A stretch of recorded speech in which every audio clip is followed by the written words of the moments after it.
welcome everybody to our October TDC meeting, and the weather has definitely turned, and it's turned for the better, thankfully. Hopefully it's not a tease.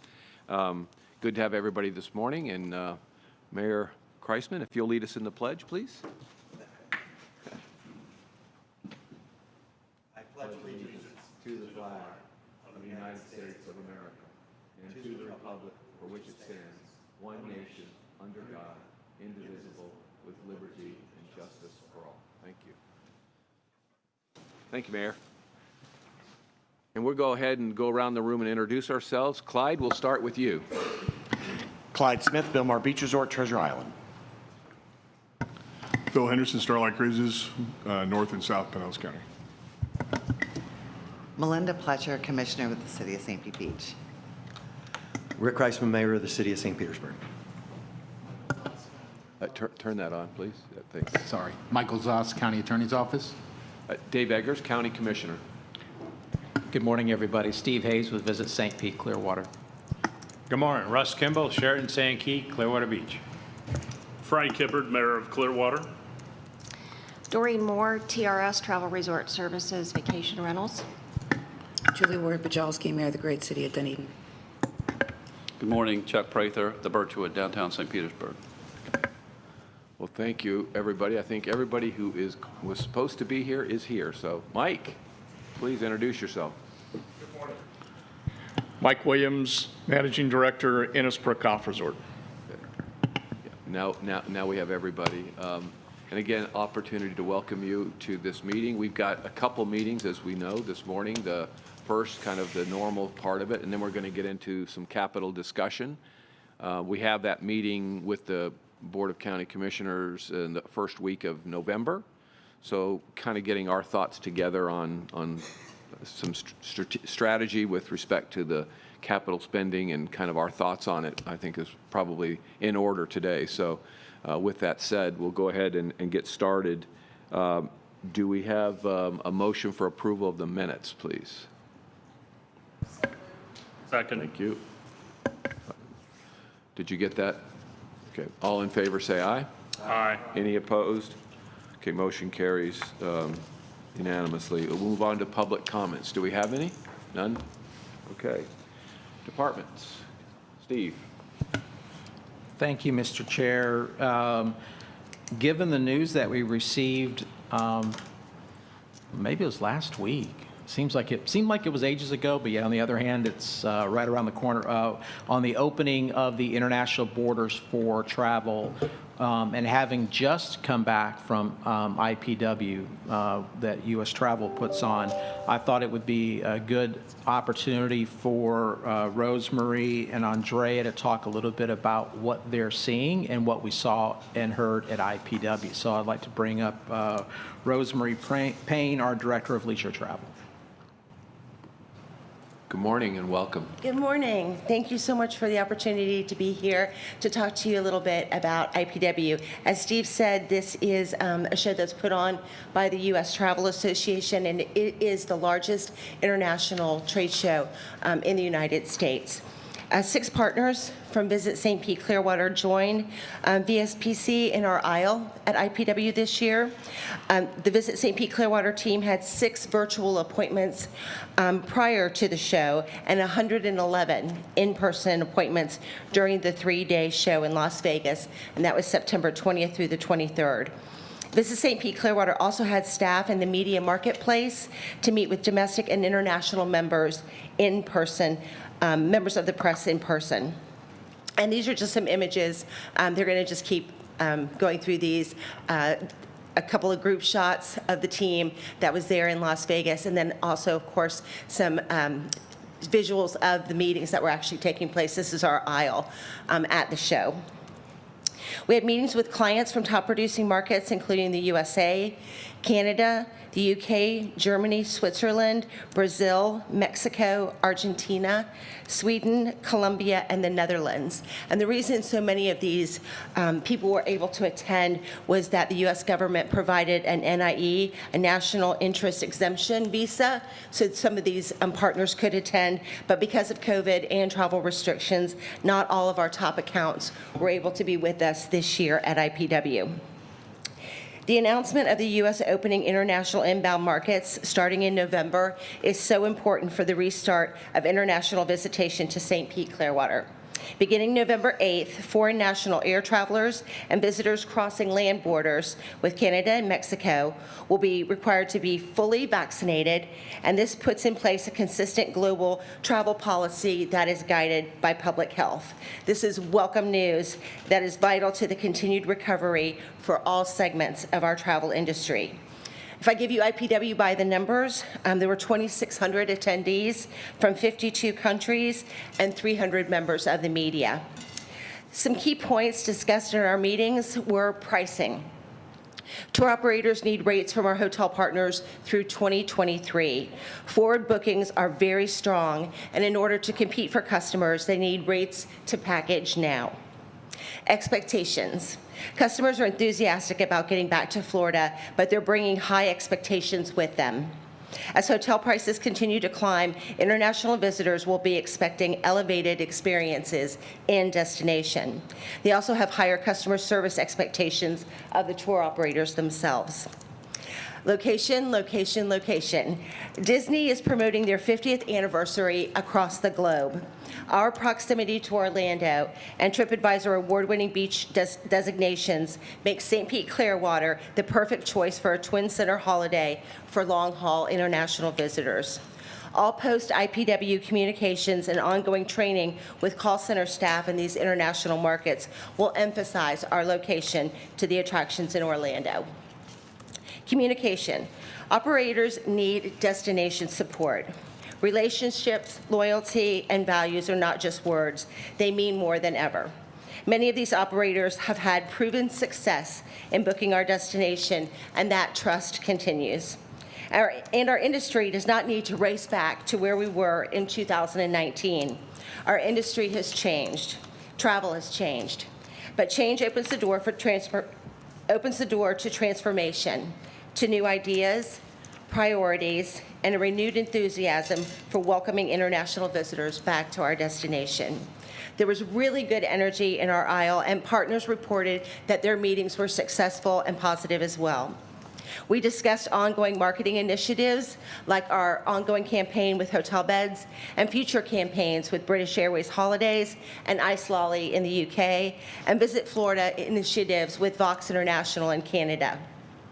There will also be new co-op marketing initiatives available in 2022 with domestic partners like Apple Leisure Group and online partners like Expedia and TravelZoo.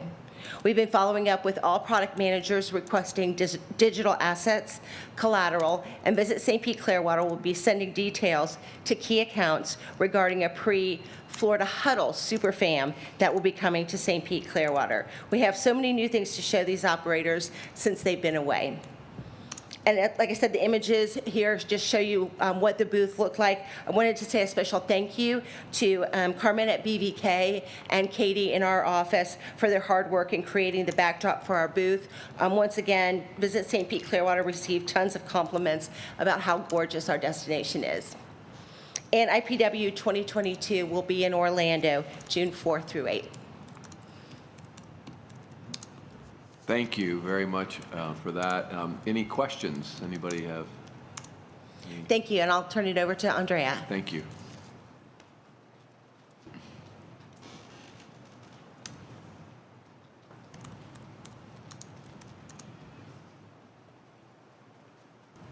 Good morning.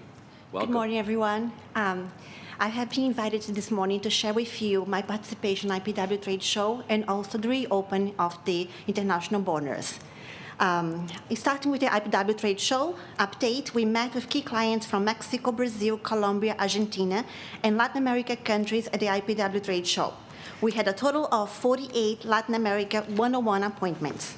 The highlights of my appointments were negotiation of packages, incentive campaigns to promote our VSPC advisory training with the Brand USA, focused with Mexico and Brazil, assistance with updated content, seeking and evaluating participation co-op marketing programs, an opportunity to visit our region when attending Florida Huddle Trade Show and IPW in 2022. We also connected with trade media and digital influencers in IPW, and as a result, received a total of 7 bonus digital articles from multiple media channels.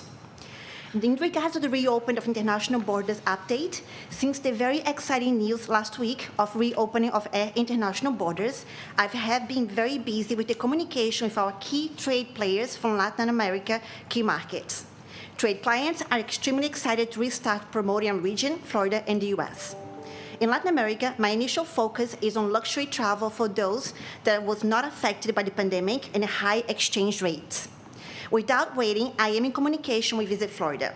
We have booked a new destination presentation focused on virtuoso travel advisors and tour operators, specializing in luxury travel in the Brazilian market, starting presentations in November of this year.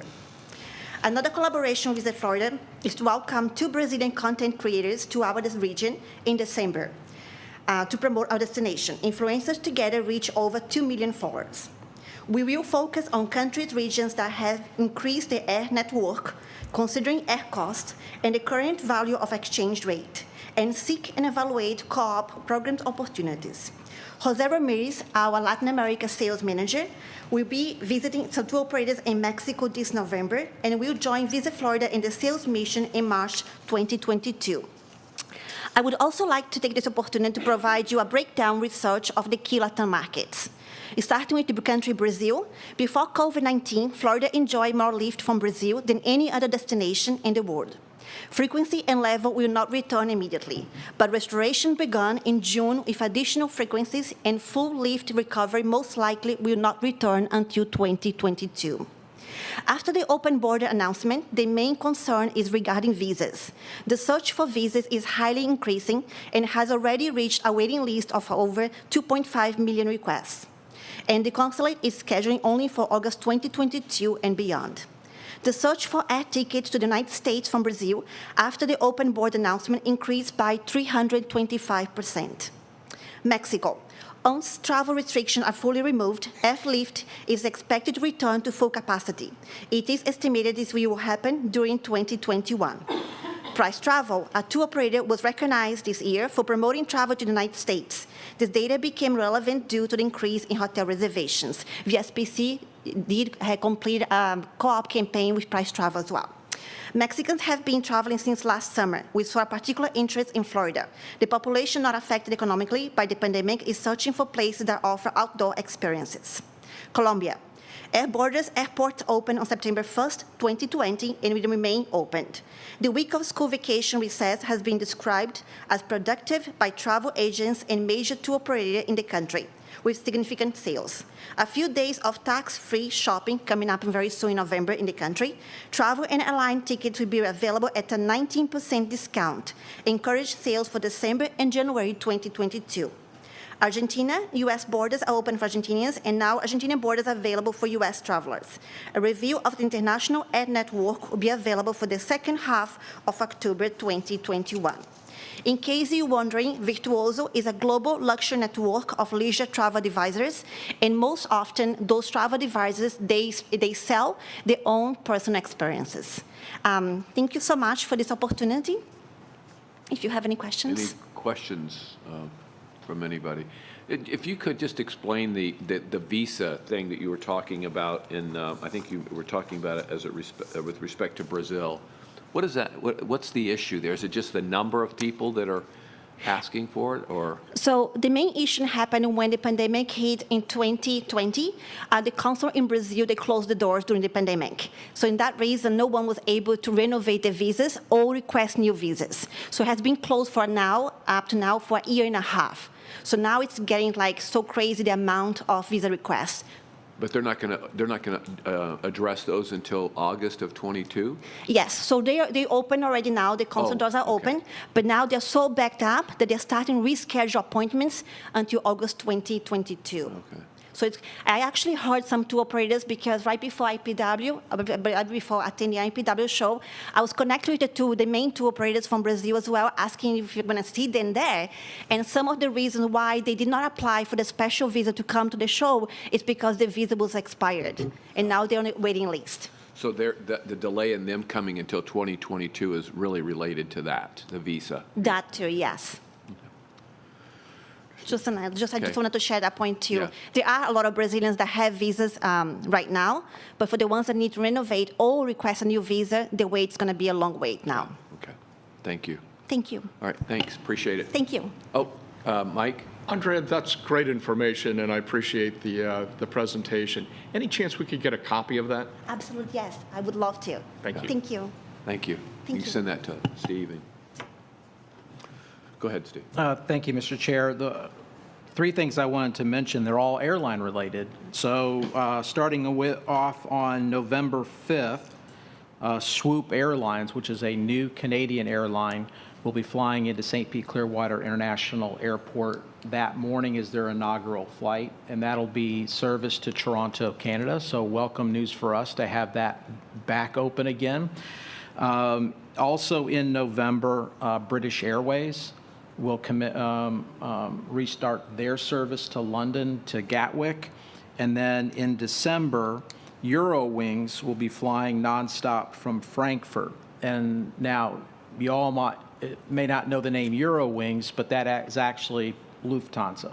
And it's more of the leisure division for them. And so that'll reopen that gateway as well. So great news coming out of both airports of new airlines or existing airlines resuming their service. So again, positive things on the international side.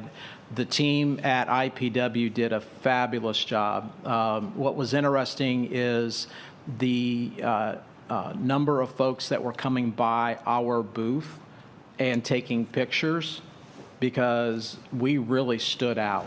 And what I found really interesting is compared to previous IPWs, we had one Midwestern city that's very well known for certain types of country music, had a 10 by 10 booth and pop-ups. That was it.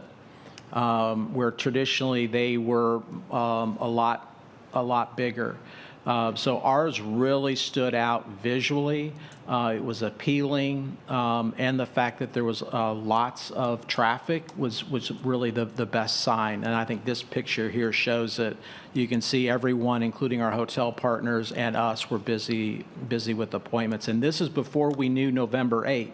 So literally, powwow started on Monday, and I think Sunday is when the administration came out and said early November is when the borders would open up. So we're excited. Again, I think we will see a rush of people booking and traveling because they want to get off of their island, out of their country. They want to come to the States. They want to come to Florida. And then I think as we'll start seeing more of that traditional travel from that international market. But I'm excited that we get, more importantly, to welcome our Canadian visitors, to come in for a variety of reasons, but also the rest of our international visitors as well. Yeah, thank you. Any questions? Okay. Your report, I guess, now, right? Yes, sir. Thank you. Let's see if I can get this baby to work. All right. Just real quickly, strategic plan update. So I just try to keep you guys updated where we are with this. So we currently have a couple of one-on-one interviews left, but pretty much that we have talked to everybody that we need to talk to, and the feedback has been incredible, which I love seeing. The second phase that we're in now is taking some of the observations that discovered during the one-on-one interviews, have put it into an online interview. That is going out to a database of about 2,000 people, and that's everything from those within the travel industry, businesses, et cetera, et cetera. And on that one, we're looking to get about 300 completes, and I think we're at about 250. And so that'll expand upon what we found in the one-on-one interviews, also get some rankings on some different things. So again, good direction there. The third element that's going right now is the resident survey. And on that one, again, taking some of the elements found in the initial one-on-one conversations is this is a telephone survey of they are reaching out to, they're looking to get 1,200 completes throughout the county. So again, representative, whether it's North County, South, Mid, Beach, not Beach. I mean, just to make sure we got, again, a representative sample of the community.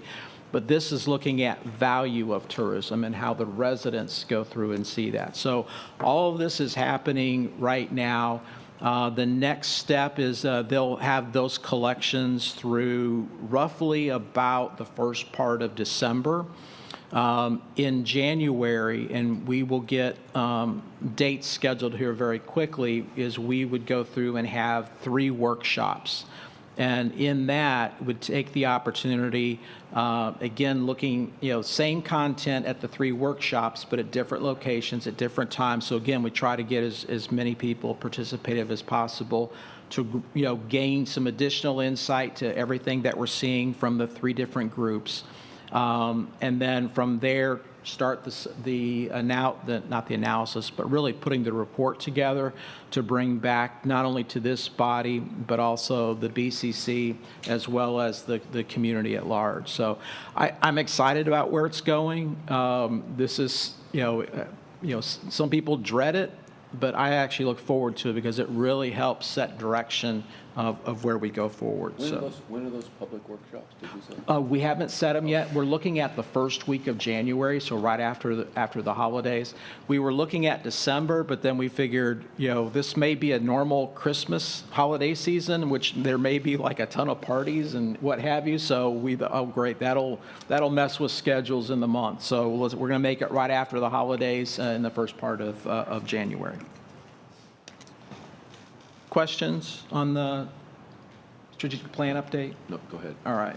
All right, destination metrics. So again, going through, I like taking the 3 documents that we send to you and combine it into roughly about 4 slides. The first slide is related to the TDT collections. And on the TDT collections, the black line is where we are for 2021. The dotted line, which is orangish in color, is where we were in 2020. And then, so again, you can see where we're at. The one note that I want to make, for whatever reason, when I did the Excel spreadsheet and the graph, it put 0 down for September. That's not the case. So just want to let you guys know.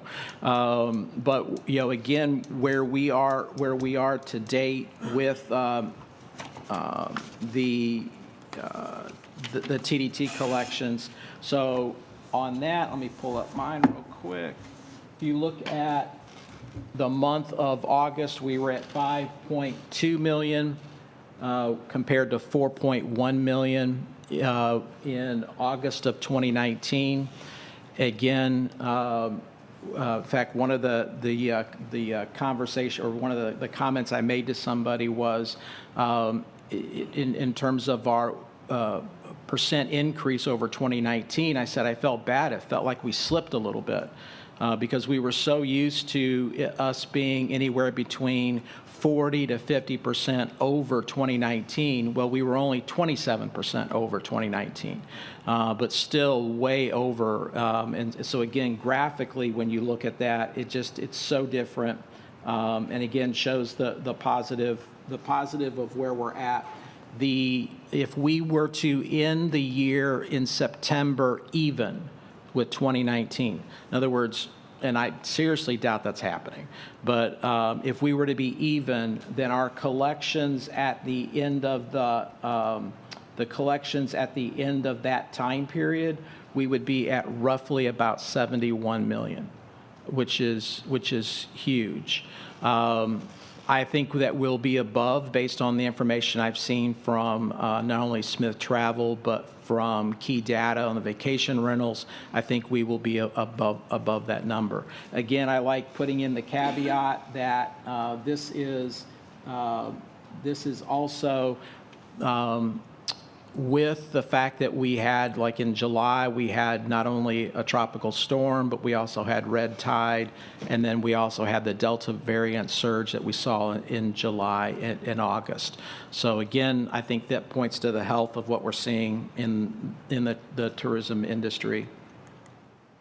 If you go in and look at the hotel data, so occupancy, basically, when you compare it to 19, we are a little bit below.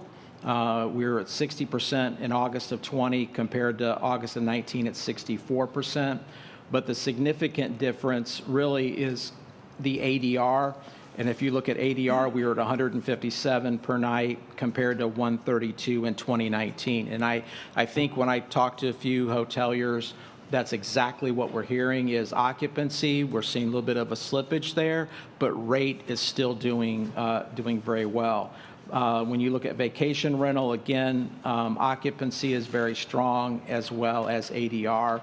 If you go back at the bottom, you have down between beach and inland. And I really point this out because, again, we have a good number of hotels that are inland, so anything that's east of the intercoastal over to the bay. And that is impacted a lot by your business travel, some small meetings travel, more of probably your budget travel. So we just want to have an idea of what's happening there versus what's happening at the beach.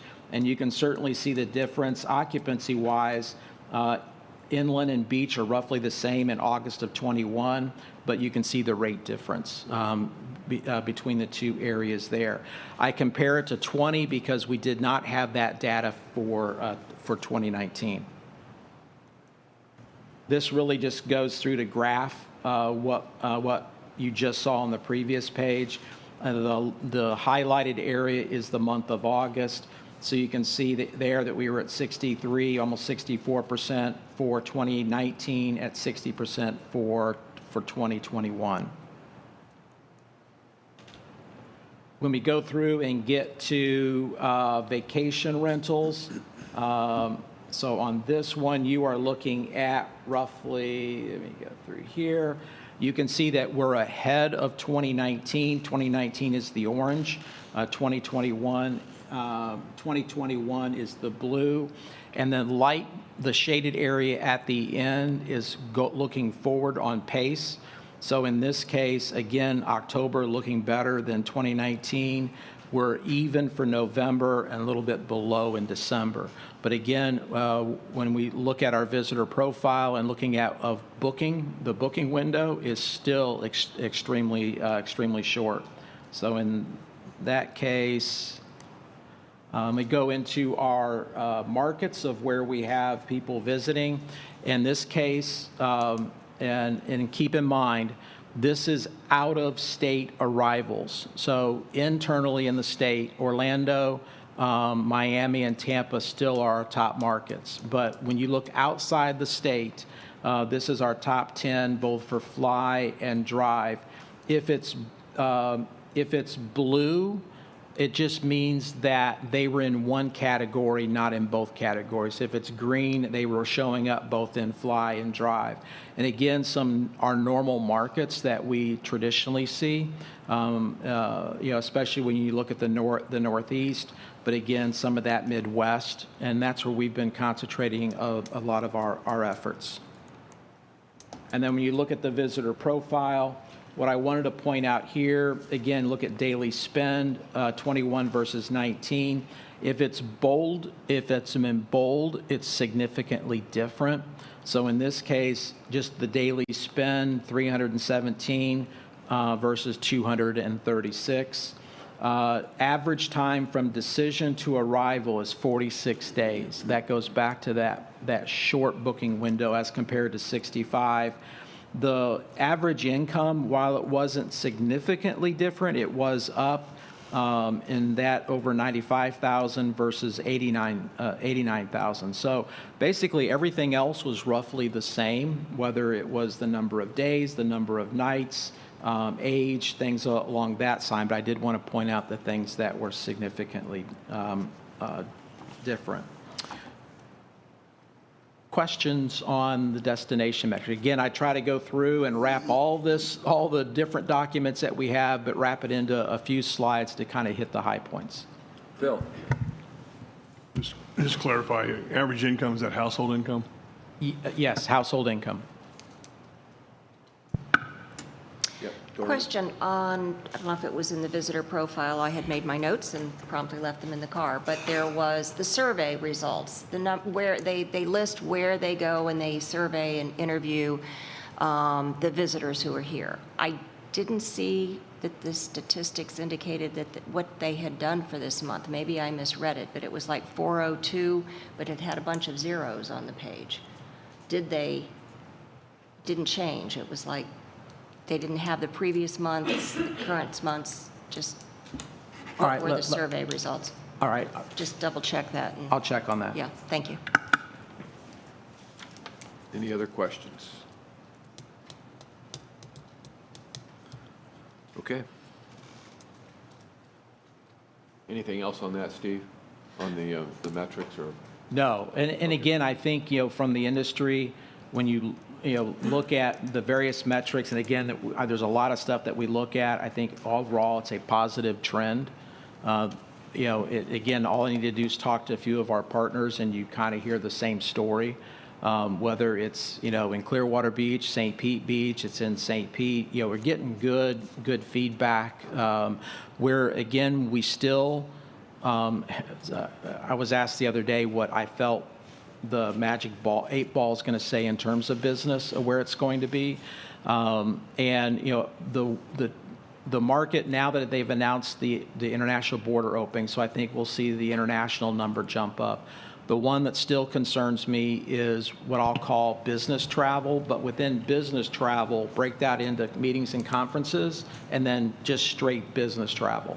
Both of those are critical to a variety of different hotels. Some of those that, that includes beach, but also inland. And, again, what we're hearing is you're starting to see it come back, but it's not in the numbers we were at in 2019. So it has not rebounded, and I think that's going to take a little bit longer. And again, some of that is based on corporate companies making decisions of whether their staffs are going to travel, what they're going to do. On the MNC side, they're still a little leery. Again, that's one of the areas I still see recovery being out there. On the leisure side, now the fact that all these options are opening up, I think, now people have choice. But I think the other part is I think they've discovered places that they didn't get to visit before. And so the bottom line is, can we retain them? If you look at if someone comes and visits us, and the chances of them coming back is extremely high. So again, first-time visitor, turn it into a repeat visitor. But the other element to all this too is that again, looking at occupancy versus revenue is, again, some slippage in the occupancy, but I think that's good because revenue, the value is staying high, and that part's good. So that's just my observation. Yeah. Russ. Just to back you up on meetings and convention side, one of the things that's happened over the last year and a half, 2 years, is the groups moved them. Okay, we'll go in the fall instead of in the spring or whatever it is. But they had on the books, they had 22. So what happened to was all the major groups that we normally get in the fall canceled because of the Delta. I mean, like in a week time period. And they cancel and they're not rebooking it because they already got it on the books for 22. They just say, we're just not going to do it, save the money. But we have them on the books for the next year. So that's kind of one of the things that we just lost that piece. Yet we picked up businesses that booked last minute and some a couple of travel ones that are booked by travel agencies that are, I have one like 300 people coming in for a night, 2 nights on this weekend. And it's a national that have not been in this area before because that space was available. So it's kind of a catch-22. It is down, there's no doubt about it. But that's kind of what we see happening on the beaches to where we are. We also know hotels that aren't booking groups. So that helps us that are in the business because the leisure rate was so high they're staying in that side of the business. And so that's kind of interesting to see what's happening there, too. Just an observation. Any other questions, comments? Okay. Go ahead. That's all I have for the destination updates. The last thing is upcoming workshops and meetings. So November 4th, we have our joint TDC-BCC meeting. I know that Liz went through and updated the calendar request to show that it'll be at the Marriott on Roosevelt. The meeting will be from 9:30 to 11:30. We will have breakfast type items starting at 9, so if there are any networking opportunities before that'll be available. So we'll have some food and coffee before we start the meeting. And then we do need to finish up at 11:30 because the commissioners actually have another workshop, which is their normal workshop and agenda review, but they will be moving from the Marriott back to this room. So we need to leave them plenty of time to get back over here. So it'll be go through and be a 2-hour meeting. Agenda-wise, we will get that information out. Some of that USTDC members will have heard before. But I think it opens up the dialogue with the commissioners. And again, everything, like I'll have an update from Visit St. Pete Clearwater. The folks from Creative Pinellas are going to have an update. We've also going to go through and talk a little bit about capital program, elite events. Also going to talk about a study that we had done related to sports facilities to get an update from there, and really just overall Q&A related to the TDT statute, which Michael does such a great job of answering all those questions that might be out there. But so anyway, it's only 5 items, but yet I could see we're going to try to keep that to a very rigid structure so we get everything done in 2 hours. And then our annual marketing meeting is that afternoon. And pretty much the presentation that you guys saw in September is take that out to the industry. Right now, we've got almost 200 people registered for that. That'll be held at the Clearwater Marine Aquarium. So that'll be our first in-person event in a long time. But excited to go through and present that information. Our marketing partners will be there, staff will be there, so it'll be a great way to kind of kick off the year that we're in. And then our November TDC meeting, again, we'll have a shortened version of the normal TDC meeting and then go into workshop on elite events. So that would be everything, Mr. Chair. Okay. All right. Anything before, any other comments before we wrap up this part of the meeting? And anything you wanted to chat before we close on the normal meeting, or are we all done? Anything else? We can jump right into the capital funding if you'd like. Okay. Good. We'll just go ahead and jump in. If you have to, do anything, we'll just do your thing, and we'll keep the meeting going. Again, any public comments that we have on this part of the meeting? I'm assuming not. No. Okay. So we'll go ahead and jump right into the programming. So this meeting is an opportunity for us to discuss the capital program and the guidelines. And I was going through some past notes to see how often the guidelines have been revised. The original guidelines were approved by the BCC in 2014, amended in 2016, also in 17 and in 18. So this would be the first revisions in roughly about 3 years. And I think the importance is to go through the current guidelines and see if there's anything that we want to change or recommend to change, and really just kind of clean everything up from that perspective. Because again, since 2018, there might have been some things overall that have changed that we needed to go through and take a look at. The things we'll talk about today is review of the current guidelines and the process. Well, actually, we'll go into the history of the program. And again, I know we have some new members on the TDC that weren't here in previous times, but really talk about this program, why we have it, and then look at some of the past recipients, and then look at discussion on potential changes for the next cycle, and then really getting into timeline and next steps. Because again, what we want to be able to do is get everything on a calendar so that we can, get the necessary approvals, but also then notify the community as a whole that here's the opportunity and here's the program, and then here's what's going to be going on. So questions before we start discussions? So for my benefit, this discussion, who here would this be new, that going through this, is this new? I know Melinda. Is that it? Okay. Oh, Clyde. I'm sorry, Clyde. There we go. I put my glasses on, I'll be able to see. All right. So we have a couple, and I am going to, Michael, if you don't mind, since I think you've been around through most of this, if you can kind of just talk about the historical aspect of it in a couple of minutes. That way we kind of know why we're doing this, and then kind of going from there. As most of you know, the BCC had given some direction to come up with a construct as to how to evaluate these these asks for capital funding.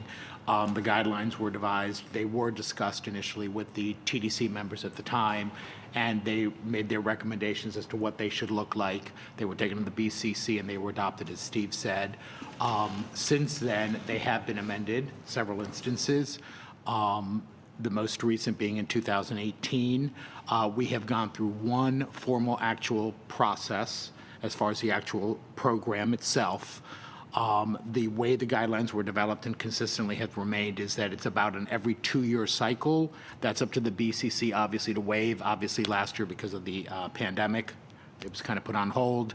But it really is up to the BCC to, they could decide to wait another year or to do it at any other time if it was convenient.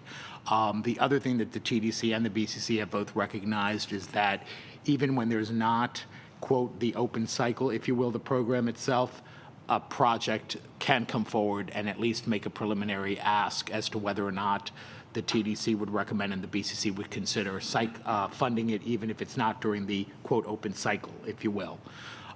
Some of the key things that are in the guidelines is basically the criteria, and that was a goal to try to give everyone a level playing field as far as what the expectations were, as far as what the BCC was looking for as to the merits of funding these projects, as far as also recognizing some of the significant differences in the categories. For example, the professional sports category dealing with Category E, while they typically the asks are in excess of the $10 million threshold, those come to the BCC initially for just a conceptual approval. The BCC basically gives the nod that yes, they're interested in pursuing what potential funding there might be, an interest in potentially funding based on what the TDC recommends and what staff recommends and what the ultimate terms look like. Because of the nuances of, especially when you're dealing with professional sports, the time frames and some of the other considerations, because you're dealing with, for example, with baseball, Major League Baseball, it's hard to do within this constrained time period that we try to evaluate the other projects. So it travels a little bit outside of that construct. But the TDC and the BCC can also determine in those instances if you want those specific projects to submit the same kind of requirements that you would and any additional requirements that you would need as far as in support of their project. So as Steve said, they have been amended a couple of times. I think today part of the discussion is going to be whether or not some of it's really just cleanup, in my opinion, just little things that I thought we could make clearer, and then some of it's just going to be some policy discussions for you all to make a recommendation to the BCC as to whether or not you want to make some more substantive changes to the program guidelines.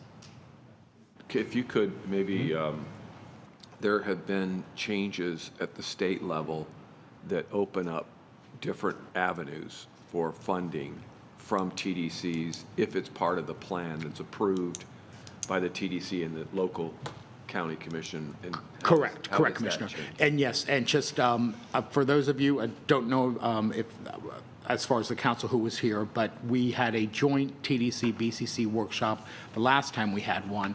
It was fairly shortly after the statutory amendments that allowed some expanded uses of the tourist development tax. One of those was estuary and lagoon improvements and some kind of related water body type things. And then the second big piece was public facilities, well, shorthanded as that, which is basically certain infrastructure, certain facilities that support, there has to be a tie-in to tourism. The statute gives some pretty prescribed methodology that you've got to follow and certain hurdles you need to meet to allow the expenditure of those TDT dollars for those specific type of public facility projects. At that time, the current plan at the time that the tourist development plan was developed, that was not even a statutory, it wasn't even available statutorily, so it's not part of our plan. So part of the discussion during that workshop was, did the TDC recommend and the board want to consider expanding the plan to include those uses? And at that time, I think the consensus was, no, we'll leave the plan as is. If there's a specific ask, it's our plan. We can always move to amend the plan to include that and expand those uses. So as of now, while statutorily authorized, it's not authorized under your plan, which I think would be a prerequisite to funding. Yeah, Mayor Wojciechowski. Is this going to be a discussion with the county commission, or are we going to have that discussion today? Well, I think we can have that. I think anything. I mean, not right this second, but I mean. We need to have our discussion today. Yeah. That is a precursor to that meeting, so that if we have some feelings about any of these issues, it's better to get them out here. Right. And kind of have a collective thought as we go into that meeting. So yes, I mean. It would be helpful, Michael, if, and not this very second, but it would be helpful to understand those stringent guidelines, what they are exactly. So I don't know if that's a way, I don't know if that's something you can tell us at some point today. Sure. Or okay, thank you. Yeah, I believe I can. Thank you. Any other comment on that? I mean, I think that, you know, there have been discussions among county commissioners about, I know I've heard different things like, transit infrastructure that's related to tourism. There's been, discussions about infrastructure wear and tear because of tourism. I mean, these are just things that have been kicked around. I'm not saying it's gone to any kind of formalized discussion, vote, or anything else, but it's just really things that have been kicked around a little bit. We have a lot of, one of the things that I was thinking about, we have a lot of our historical designations around the county that I think are kind of interesting. And you have to go through a process to get those designations. There's about 11, 12 spots. And it's some of the culture and the history of the county that somebody that's traveling here, we were talking earlier about the reasons people come to an area. There might be different reasons. There's ecotourism. It could be just doing an art trip. You come to the beaches and then to our art facilities that we have. And there may be some people that are into history and want to travel around the county and see the kinds of things that are going on. And so my thought was, do we, and there are opportunities in those areas for some funding requests. And just as an example, one of them is in one of the older black communities off of Ulmerton Road that is revisiting some of the history and the culture. They got a designation for that area, but they need like some signage for their community. It may be $20,000 or that they need to trying to establish that community. So my thinking was just, how do we sprinkle some of these funds that we can tie to some degree to tourism around the county on some of those specifically culturally, historically based projects. Again, I don't see that those would be big monies. We're not talking baseball, professional monies type stuff. We're just talking how to sprinkle some of that money around to areas where we can perhaps draw ties. So that was just one idea. That hasn't really been discussed at any level by anybody.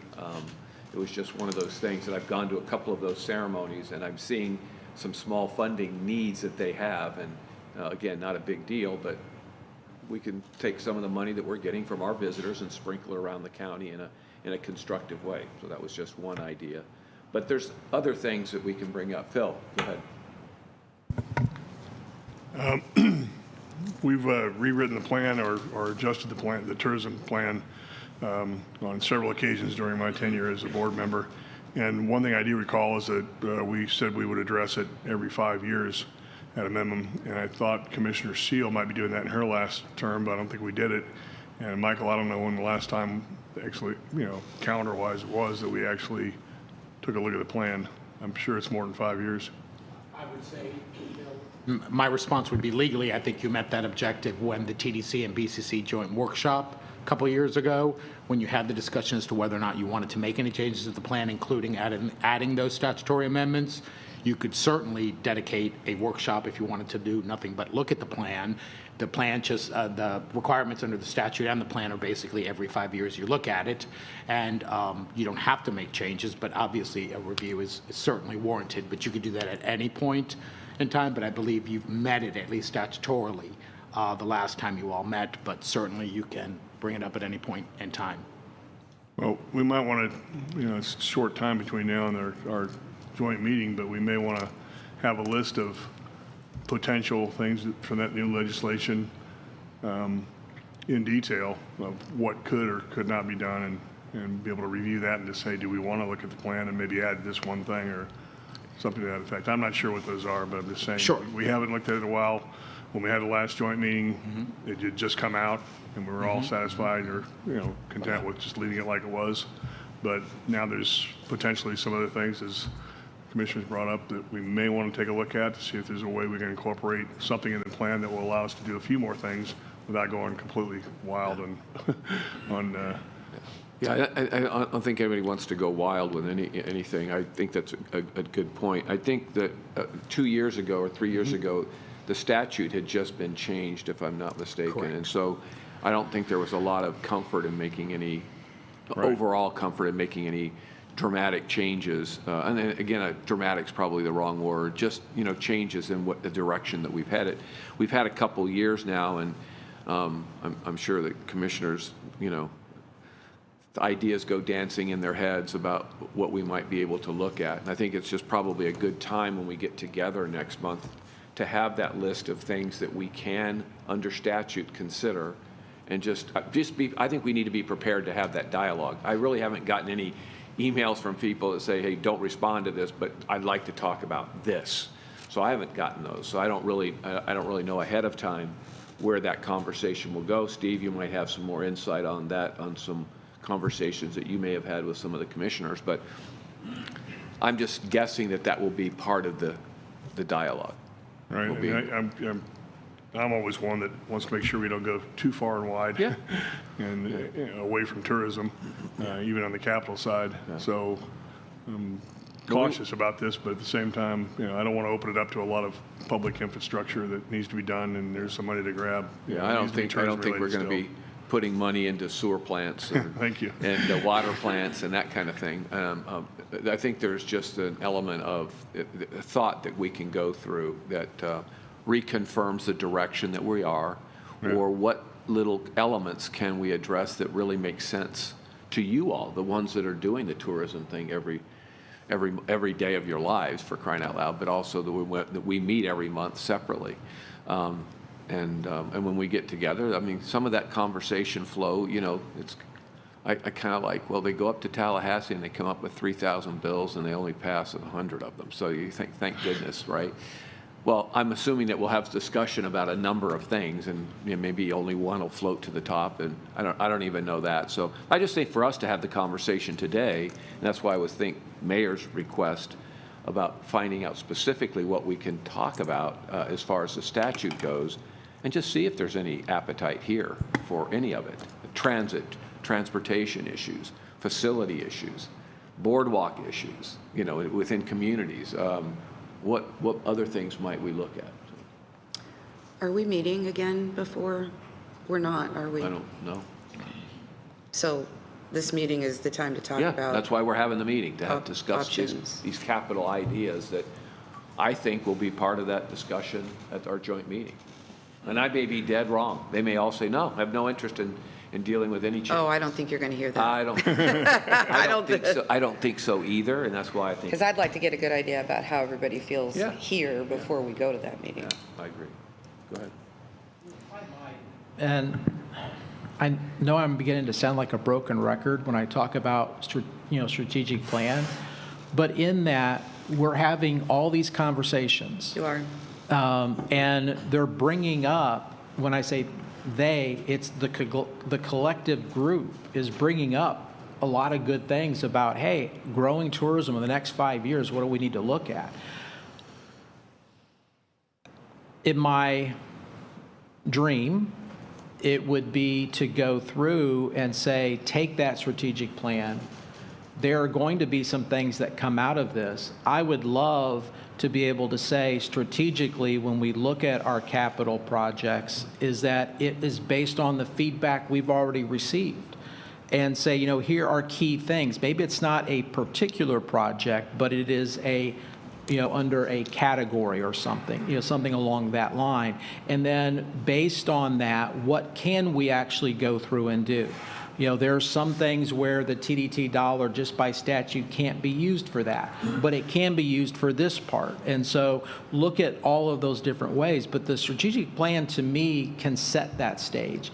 And so kind of going back, Phil, to what you said, and Mayor Julie, even what you've said, is do we say this is coming and we're going to have a presentation on this, and let's take that and then go through and look at that next direction of where we take this, because strategically we'll have an idea. We will have heard from the various folks to go through and do it. I have done that previously, and it was a great roadmap. When is that going to happen, though? So if I'm looking at end of January, beginning of February, of having the presentations to not only this body, BCC, industry as a whole, of what those things are. So, again, when we look at timing of this and what we want to do, can we wait for that, A, or can we move forward with something now, knowing that we're going to be developing something better for the future based on what we see from the strategic plan element? So again, it's just I throw that out there. Yeah, well, I think that's a great point. We've had a lot of one-on-ones out there. We're going to have different types of input. And I think this meeting can serve as input to that strategic planning process. I think the joint meeting can serve as input to that strategic planning process. I mean, we're not going to be making any decisions at that meeting. We can't. Yeah. And I wouldn't envision any decisions being made on any of this. But I think, to your point, as you put all of that into that strategic planning process and let that kind of unfold before any decisions are made, I don't think the commission would be adverse to that at all. And I don't think anybody's in a rush to do anything, but I just think it's a great time to have these conversations. And as you said, Phil, we don't want to do them every year. Right. It's one of those things we just look at every so often. This is a little bit unique in that we've only had really a couple of years since the statutory changes, and the first time that it's settled, since it's settled a little bit. So, yeah, Phil. Steve, maybe you could cherry pick some of the stuff you have from your strategic plan that might fit with capital, and get with Michael on some of those things and how they may fit with the new statutes and so forth, to come up with some suggestions of where you think your strategic plan is headed as it overlaps with what can be done with capital dollars. If that follow me on that. And that would give us maybe a shorter list of potential topics to discuss at that meeting. Does that make sense? Yes. And again, because the surveys, so what came out of the 101s, which is where you as Tourist Development Council members participated, or as commissioners participated, or there was a number of folks in there, what came out of that helped set the stage for the next survey. So there's some key things in there to look at. I can definitely get with Michael and say, okay, if you look at, as an example, affordable housing as an issue that come up, is that anything that the statute can be used for? And the answer, when Michael looks at it, it's probably going to be, yeah, no. However, so you can kind of put a check mark on that one, but there may be another one when it comes down to sustainability that might be, that might qualify. So I think you have to look at it. But I've got that framework. But again, we're not done with the process, but at least gives us that overview. And that's how I looked at it. Hey, this is the 30,000-foot level view right now, knowing that we're going to keep digging down as we get more of this interaction. But do we have any of that kind of information? You just mentioned a couple things that we can have a little conversation about today. Because, I mean, obviously, otherwise, the first time we get that will be in another meeting where we have 2 hours to discuss and getting through a lot of items. And, we're going to plant some ideas out there, or at least like to have our thoughts going into that meeting. Like, we don't want that idea to germinate after we leave the November 4th meeting, or it's going to. So I think to some extent having an idea what we're talking about with that list would be helpful. Melinda. First off, thank you. And I probably didn't have the analytics that I would like to have in order to be a better contributor to this conversation. I think I've spoken to Steve and to Michael as well in the past. And I applaud the concept of, yes, you don't want to do this every year, but if you're only going to do it every 5 years, it needs to be a very thoughtful plan. And so the fact that it hasn't been done since the changes at the state level, then I think deserves us to understand exactly what those inclusions involve so we could have a better conversation about it. And it's, representing the Big C on this committee, and most of you know I came down here because my high school band marched in the Festival of States Parade, and so I was here a tourist first and became a resident from a long time ago. But, those elite events, I get it. Those, are capital projects, and attracting tourism, I get it. And I get the marketing efforts that I think that we kill it on. I mean, it's so impressive. And it talks about the retention of visitors. And retention of visitors is probably our weakest link, I would think. I don't have the analytics to understand that, but I know that we have not had, the best reinvestment into our tourism facilities over the years. At least on the beaches we don't, and that's who I represent. So, and when I look at the residential, the buy-in into what it takes to retain our top-tier destination designation, I think we're falling short. And I've had those conversations with Steve. I'm like, what can we do to help, attract, quality redevelopment into our areas so that we can continue. I worked with Tim Bogot, probably 15, 20 years ago in helping the residents of St. Pete Beach understand the need for quality redevelopment and continue to attract, visitors with the product. And so, the residents, in all fairness, they're saying, hey, we're absorbing all the costs associated with being this host city. We only get sales tax revenue based on 10,000 residents, even though we have an additional 40 on every given Sunday. So we have to have our fire, our police, we have to have, to support the 50,000, visitors that come to our town. But at what point, can't we get some of that bed tax money back, And now we're absorbing $30 million in an infrastructure project to expand our sewer system so that we can have elective redevelopment of our facilities that house our tourism. And at some point, it's like when I was talking about the red tide, like where can we participate in that? Because if they come here and we spend all this money to come here and we don't, make sure that they have a great experience once they're here, how do we just waste all the marketing dollars to bring them here? And so I guess that's like the conceptual thoughts I have as far as representing the beaches and what our perils are. We've got to get the residents to buy into those projects that come forward, if they don't see any direct benefit to them and they only see a detriment to them, it makes it really difficult.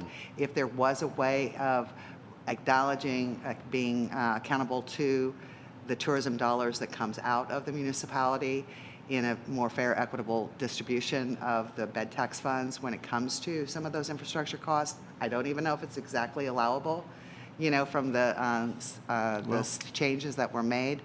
But it's something that I just think that we all look at the whole perspective of tourism and what it means to create a sustainable tourism market.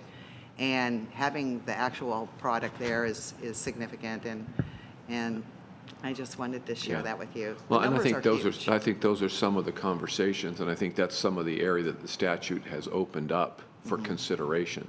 Mayor, don't get any ideas. See, St. Pete's, they're really good at figuring out those connections between, and that tourism element and infrastructure.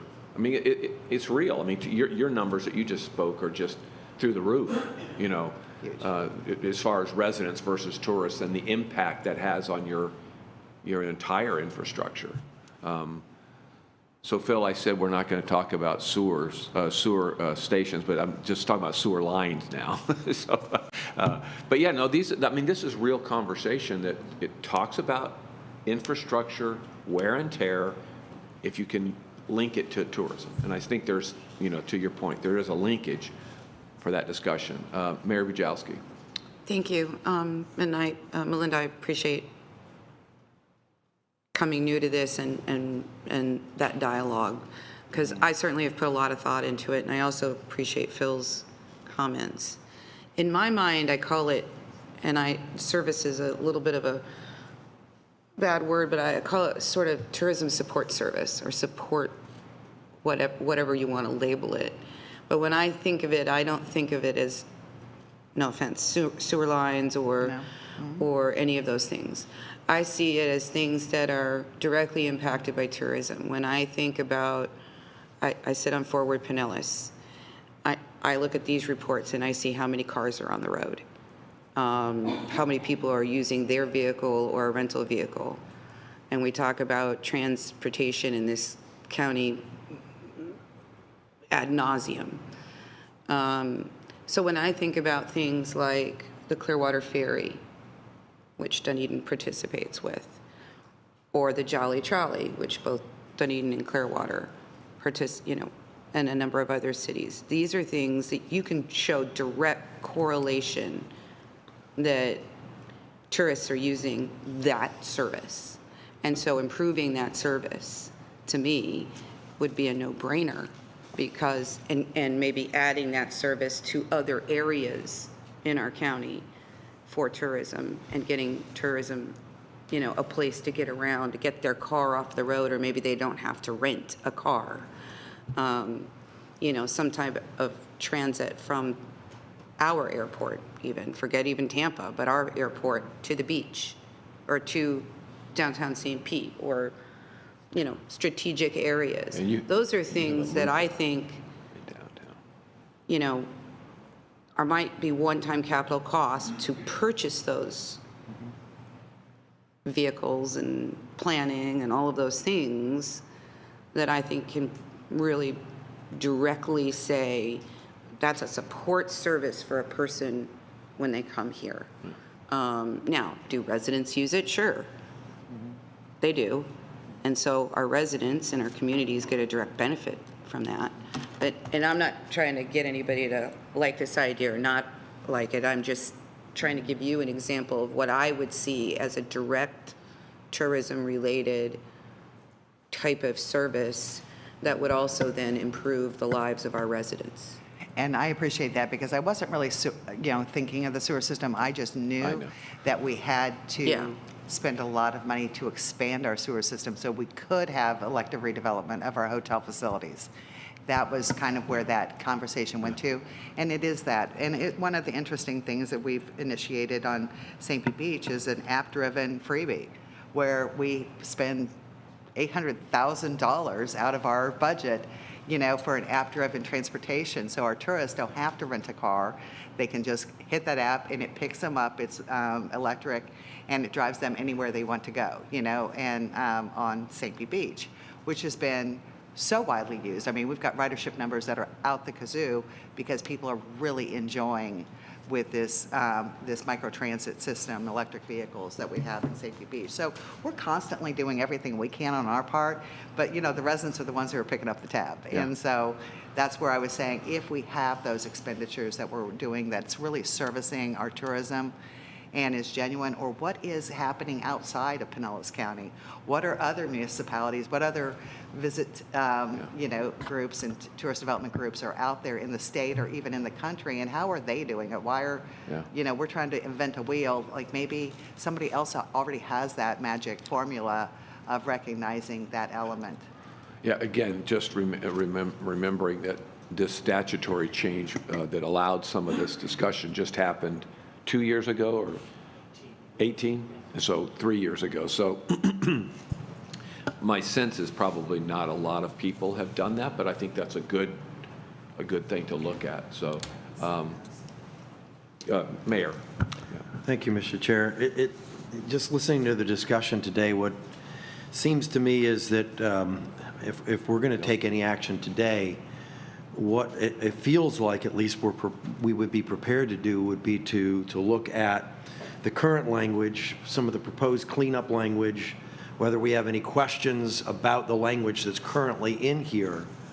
But as far as taking that next step and making recommendations, which would then be discussed at the joint meeting as far as expanded use, what I'm hearing is until we have a clear understanding of all the categories or things that we potentially could expand, it's hard to start coming up with that list. And so it almost feels like, we would potentially use that next meeting to start discussing that. We could all, by that point in time, have a list. And I know, in the ideal world, we do it here as opposed to the next one. But then once at that next meeting you have a list, it doesn't mean it can't come back here again for consideration, almost like a phase 2 of looking at this plan and then potentially expanding. Because really, I think the question is do you want to expand it to include these? And by simply expanding it, does that mean you even have to fund them? It doesn't. It just means that you give yourself the opportunity potentially to. Although I'm not talking about infrastructure, Mr. But certainly, I think transportation, I've heard a couple of people say it. Yeah. I mean, I think about Clearwater and Clearwater Beach and how many visitors potentially, if they had to wait in traffic for an hour or 2 hours to get across, might say, I'm not doing that again. Whereas if there's an alternative of transportation that's provided, they may be more likely to come back every year because it was easy.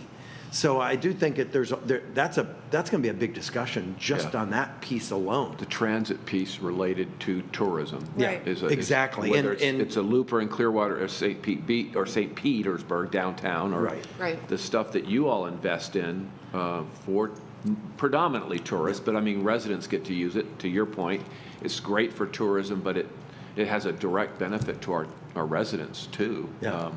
So as you look at expansion, then once you figure out the categories, then you have to figure out, all right, what's the requirements that have to be met in order for that category to even qualify?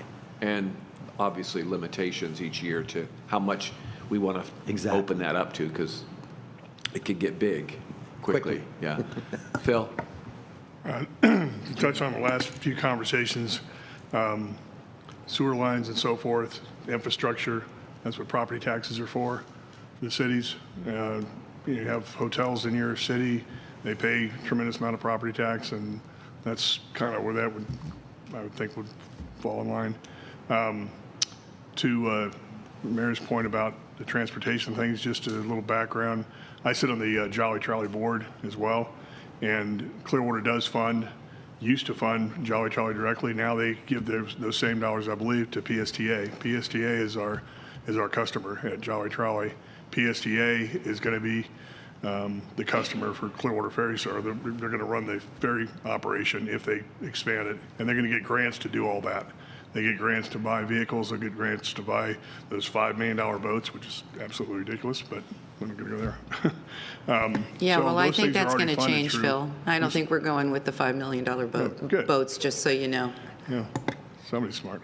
But, Anyway, and then sometimes, Phil, to your point, though, they do require some local match dollars. right. So that's where, you mean, it wouldn't be that we would be doing it all, it would be, That's the Yeah. you're exactly right, Dave. but go ahead, Phil, I didn't mean to interrupt you. Anyway, that's fine. I'm just pointing out those projects are PSDA. Now, a larger transit scheme was presented, back with the rail system, and it was voted down. So we'll see where that goes in the future. But I just wanted to point out those couple things. That was my perspective on the infrastructure, and then Yeah, side note I on the think that's, transportation items. It's Yeah, I think- PSDA. those points are great. I think that, I don't see us going down the infrastructure road. The thought process of transit and that piece of it has some appeal. Just as a side note,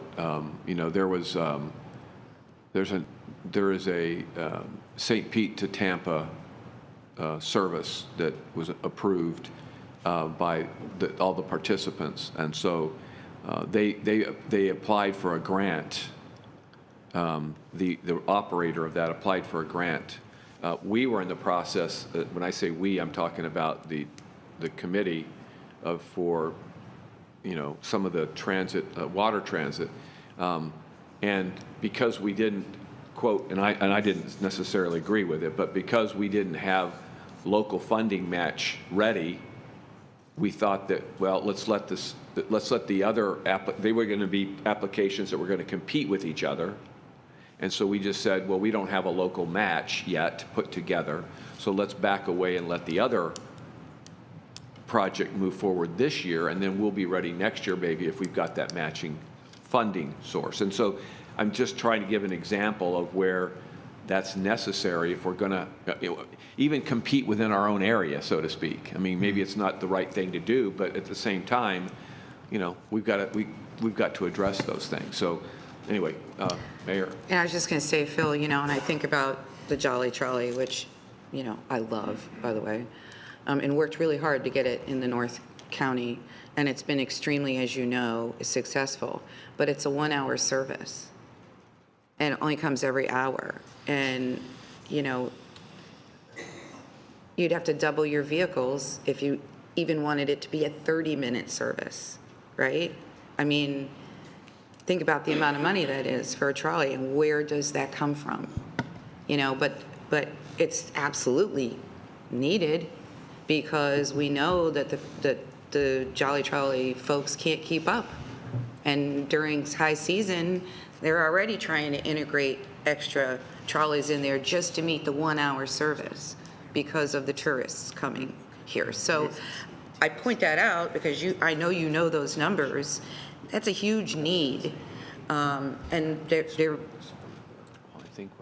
you have to have a local match to get that funding to go for grants. So PSDA dictates those routes and how often they'll be, and pays by the hour or whatever for those. But the difference between PSDA and Jolly Trolley is PSDA gets grants for vehicles. Jolly Trolley does side business, charters and whatnot, on the other trolleys that we have, and that generates the dollars we need to continue to replace the equipment. So that's a great thing about Jolly Trolley, is it's self-sustaining and doesn't necessarily go out and get grants. We actually earn the money elsewhere and put that into the vehicles. But PSDA will dictate how often, and if they want to go up, we're happy to go up. Provide us the contract that says you need it every half an hour, and then we'll add another vehicle to do it. As long as we have the revenue stream to back it up. But it's all good. Mayor, and then Russ, I'm sorry, Russ. Let's go, Russ. Just a couple. Russ trumps me, I know. No. I was going to make a couple of comments. And that is, it reminds me that when we originally did this back 100 years ago, no, 40 years ago, the tax, we dedicated a half a penny to beach renourishment. And that's been used for over the years for the whole county, and we all have beaches because of it. And when they get the matching federal funds, we do another project or whatever it is. And so that's been a great success. So maybe this is somewhere we can look at doing there's infrastructure, whatever it is, whether it's transportation or whatever, where we do dedicate 20 basis points or some number for some of those infrastructures. And maybe it's more than just transportation. And I'll give you an example. I walked in here or this morning I read in Clearwater that we're doing the project for the docks and everything at the marina. And I said something to the mayor over here, and he said, yeah, we need to be doing the same thing. We have 4 of them, and we know up and down the county we have that. We have piers, we have all those things. And maybe there's a basis that we can do something to help do grants for those things, but also cap it to a certain point to protect our money, but to have these monies available, because if we didn't have that marina in Clearwater, the hub, it would be a different story. And the same with St. Pete, or the same with Dunedin and all. So somehow maybe if we do with some type of when we get the statistics and everything from the research, is there to dedicate a certain amount of money or basis points for a number of years. And then we can always review it and renew it. So that's a piece that we have. Transportation, just to remind, Tradewinds started it. There's a program from the PSTA that all employees, if I pay for it, and it costs so much a year, based on the employees, they can ride the bus transport anywhere in the county by their badge. And what the privileges we have with it is any guest that shows their key can also do that. I'll tell you what, good and bad maybe it was for the hotel, but I think it was good. You go at 5 o'clock at that east end of the hotel, there's 10, 20 people waiting for the next one to go to Clearwater Beach to eat. So it does take cars off the beach for that. And so I think it's a good program to explore and do something more with. It's working, but we could fund some of those things that are tourist related and all with that. And so that's a kind of a piece, maybe we could do something like we do the beaches. The other one that you mentioned, if I can just add to it, is you mentioned the historical development. Maybe we have an elite events and we have those 3 categories there.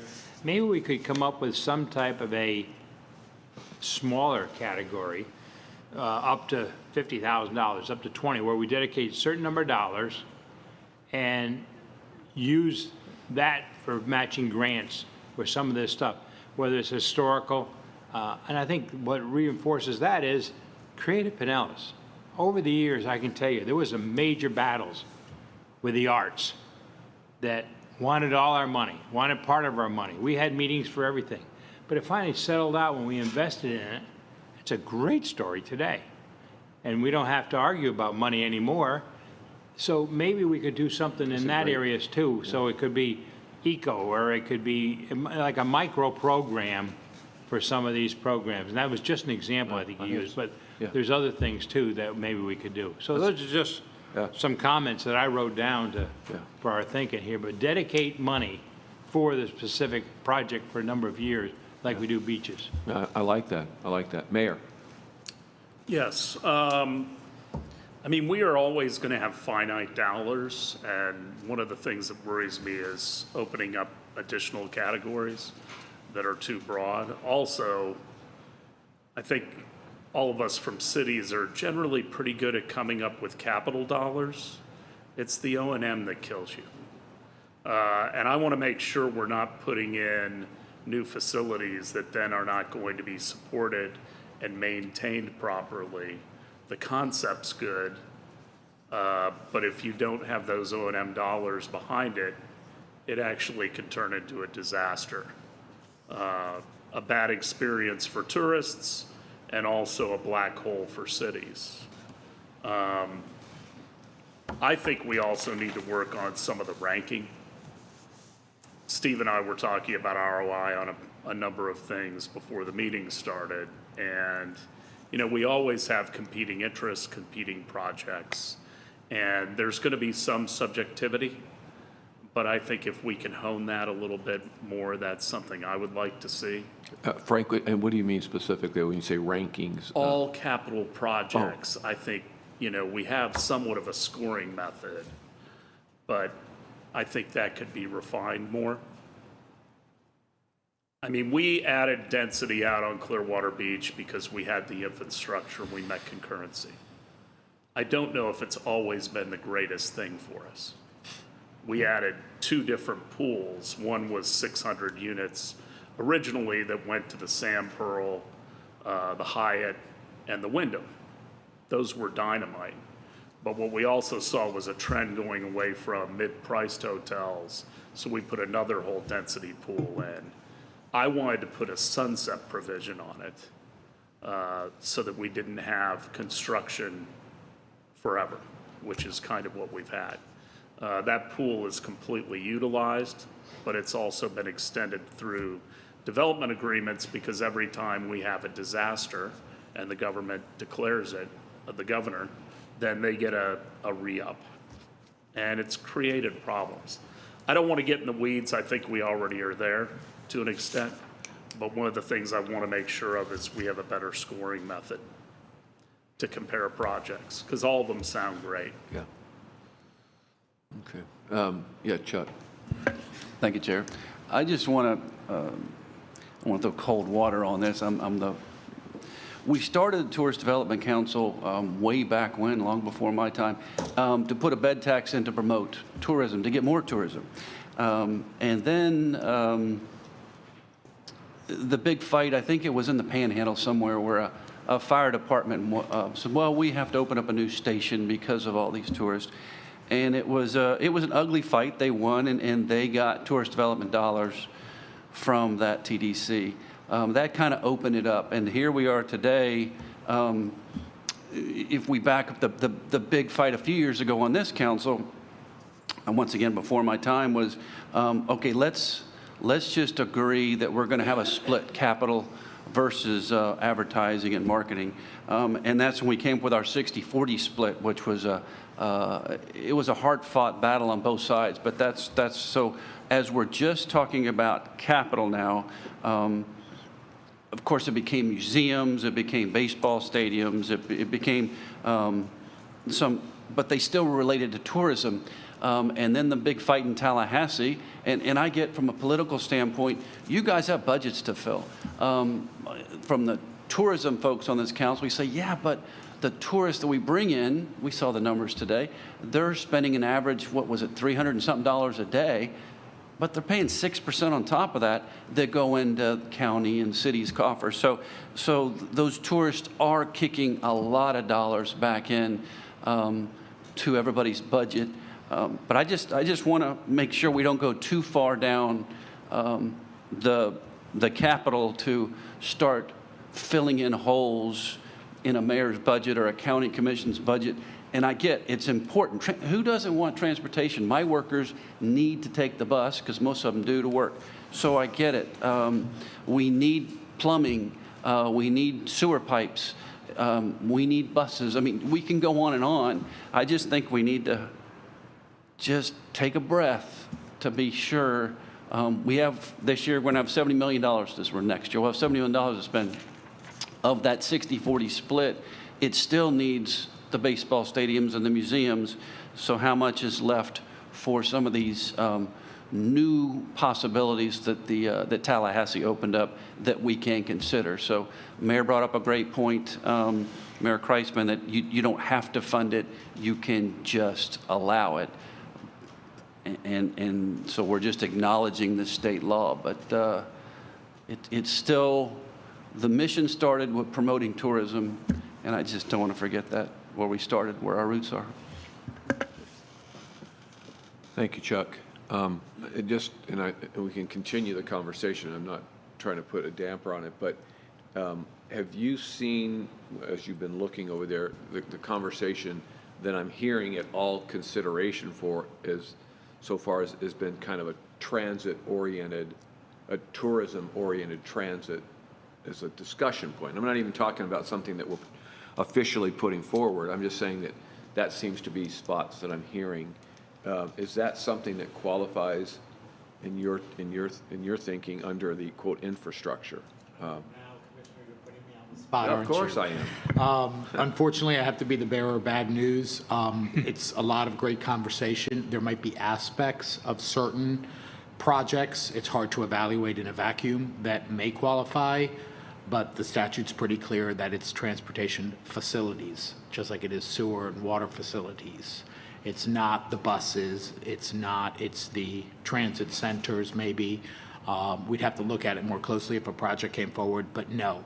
And then the other thing I'd like to dispel, from my legal opinion, the other thing I'd like to dispel, or at least put out there is, and I'm going to cover this during the joint meeting, or at least I think it would be appropriate, is ties to tourism, tourist-related, used by tourists, tourist attractions, those buzzwords does not automatically, in and of itself, make it fundable by the statute. Again, I didn't write the law, I just interpret it. That would be your guys' mission to try to get the legislature to expand it, clarify it, broaden it. But as currently drafted, we have to look at the words and what they're intending.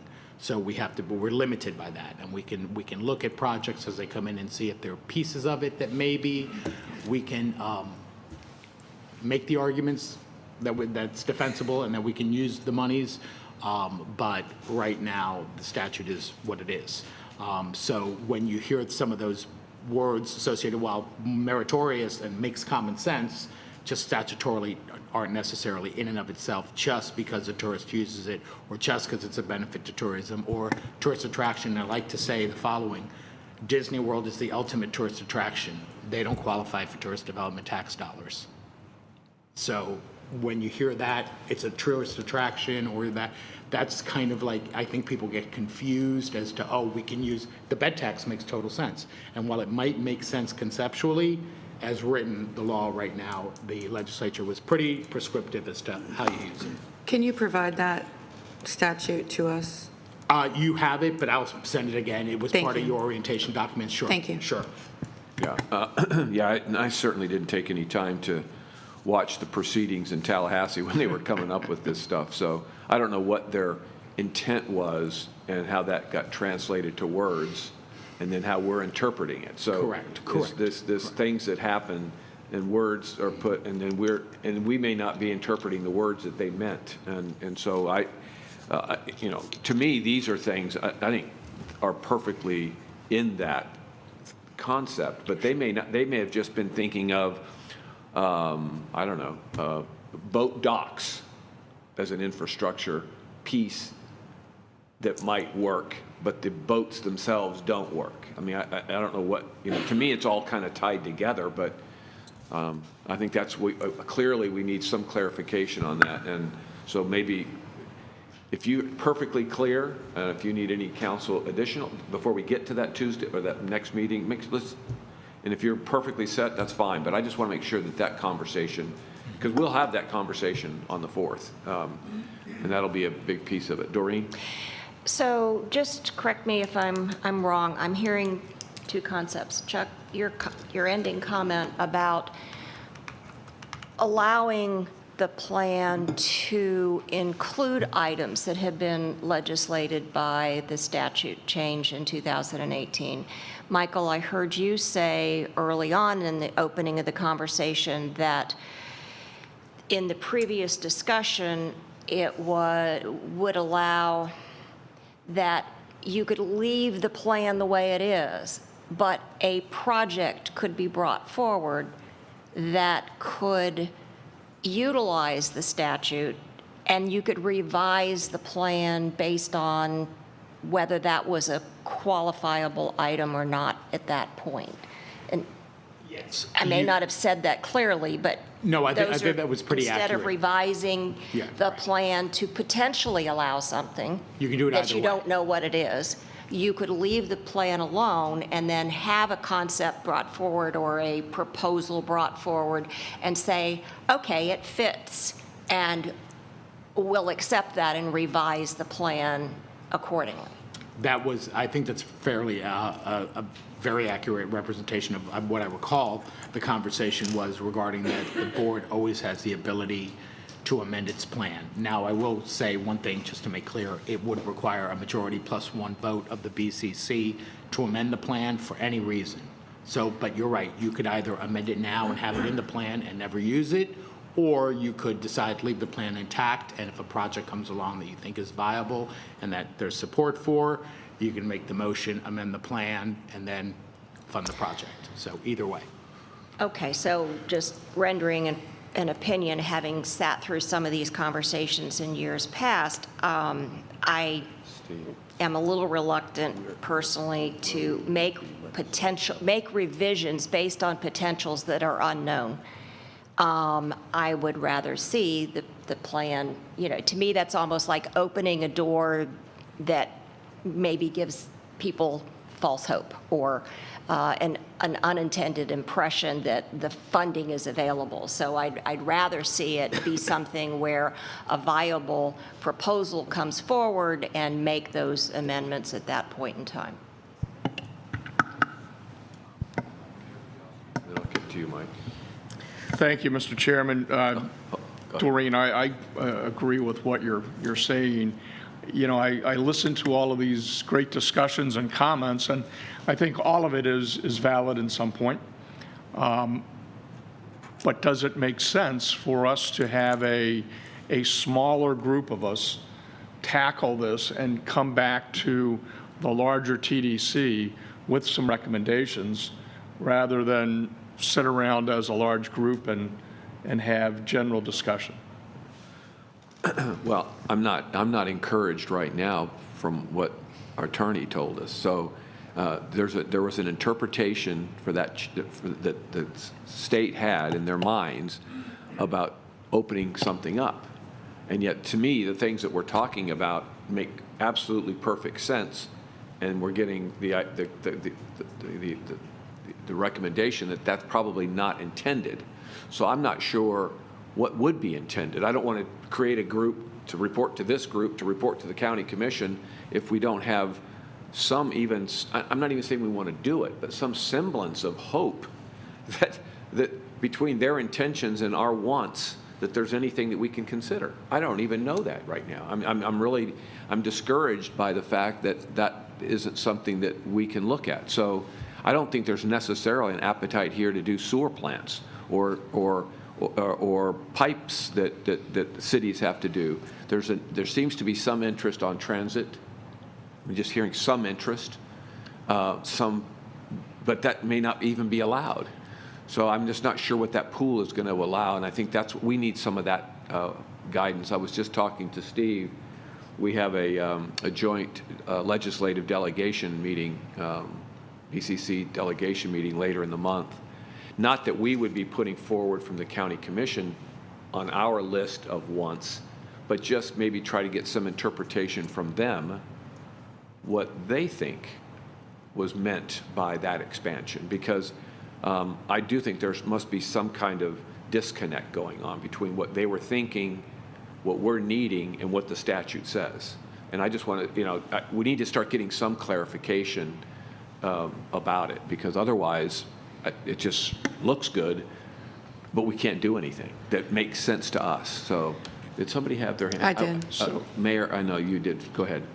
Well, I also wanted to say that, and I appreciate everybody's feedback. It can be perceived as a scary change, and are we going to open up floodgates and those kinds of things. I do think it's important for all of us to kind of just have this generalized dialogue, though, and kind of see where everybody stands, because it actually firms my opinion up that there is some ability to do some things, but it needs to be tight. Because they're of all of the concerns expressed. So at least I get that general sense walking away from this conversation. But having said that, 3 years ago when we had that work session with the BCC, I was sitting there. I remember this legislation had just passed, and nobody wanted to make a change because I think they wanted to see what's going on everywhere else. What's everybody else doing? Because it was a complete unknown. I don't think we have a complete unknown anymore. And I think having the dialogue without the pressure, okay, because some city or some agency like PSTA or Fort Pinellas or whatever is going to come here looking for money. And then you've got the pressure because you've got somebody beating down your door. I think having the dialogue of what we would and wouldn't consider prior to that pressure is a better way to go. That doesn't mean we open up the whole door, and I'm certainly, I know you've got some additions, Michael, in here, and we should probably talk about those. I don't think we should even discuss adding anything to this besides what he's suggesting at this point. It's really just the dialogue. Yeah. And getting a sense from us as an advisory committee to the BCC, and then from the BCC, what kinds of things today do we think are support systems, if you will, to tourism that everybody might have an appetite for? And my guess is it's going to be extremely narrow, because I think we all have the same concerns. But I really think it's important to have that dialogue without the pressure of somebody already wanting money. And as an elected official, it's a lot harder to say, no, I don't like that, when you've got somebody standing in front of you. Yeah. And I think Russ's points were on target as well. So again, the collective ideas and thoughts that we bring forward to the commission discussion on the 4th, I'm not sure, again, we have 2 hours to get through a workshop with the commission. I don't know how much we're going to have time to get into that, but just some of the thoughts that were generated around here might be able to be captured and just say elements of discussion, not advisory decisions, were discussed, and including the limitations that we're sensing. I think might be at least a helpful place for the commission when they're looking through their agenda to say, okay, so these are some of the things that were kicked around. Again, I just want to say kicked around, but I think dedicating funding sources, using elite models to deal with some of those other things, those are great mechanisms, and continuing to have the discussion about what we want to do with the 40%, because that's what we're talking about today. We're not talking about the 60-40 split. We're talking about the 40. Correct. That's what we're talking about. So to the extent that it is helpful to us as industry, I think should be on the table.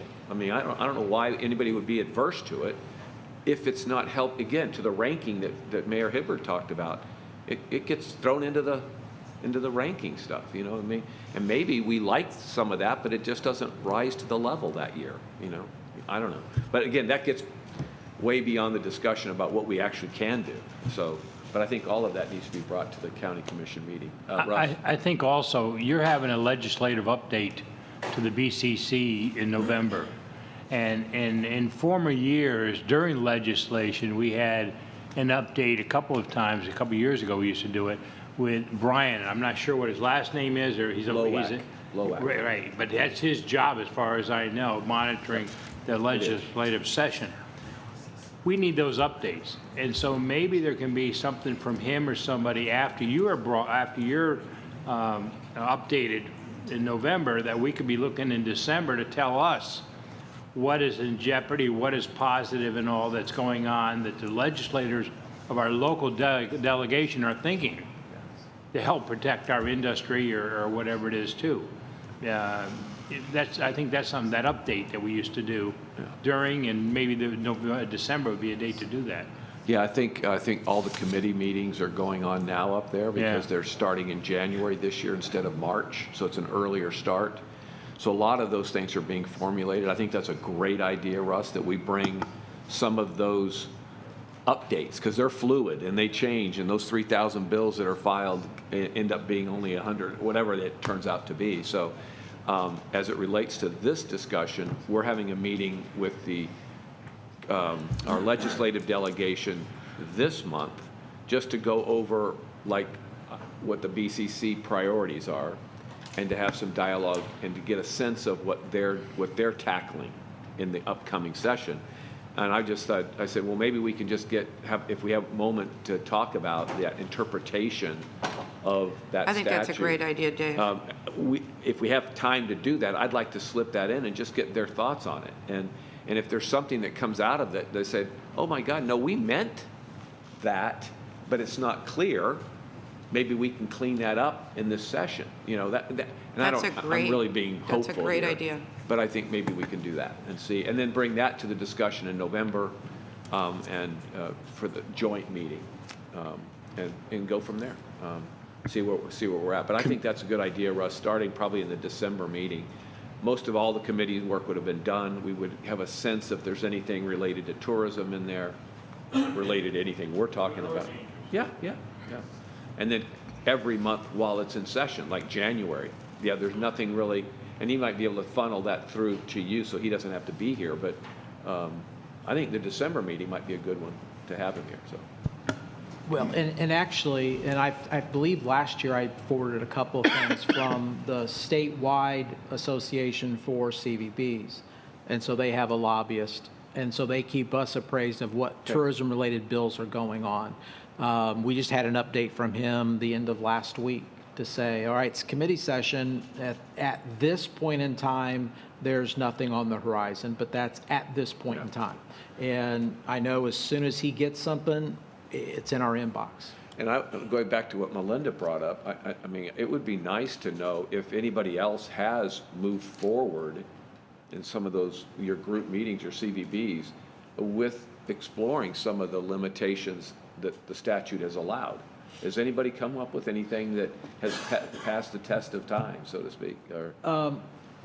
The short answer to that is I'm not aware of it. However, we just participated in a survey of the various different CVBs to look at how TDT was being funded, and so we're waiting on the results of that, and that could tell me that information.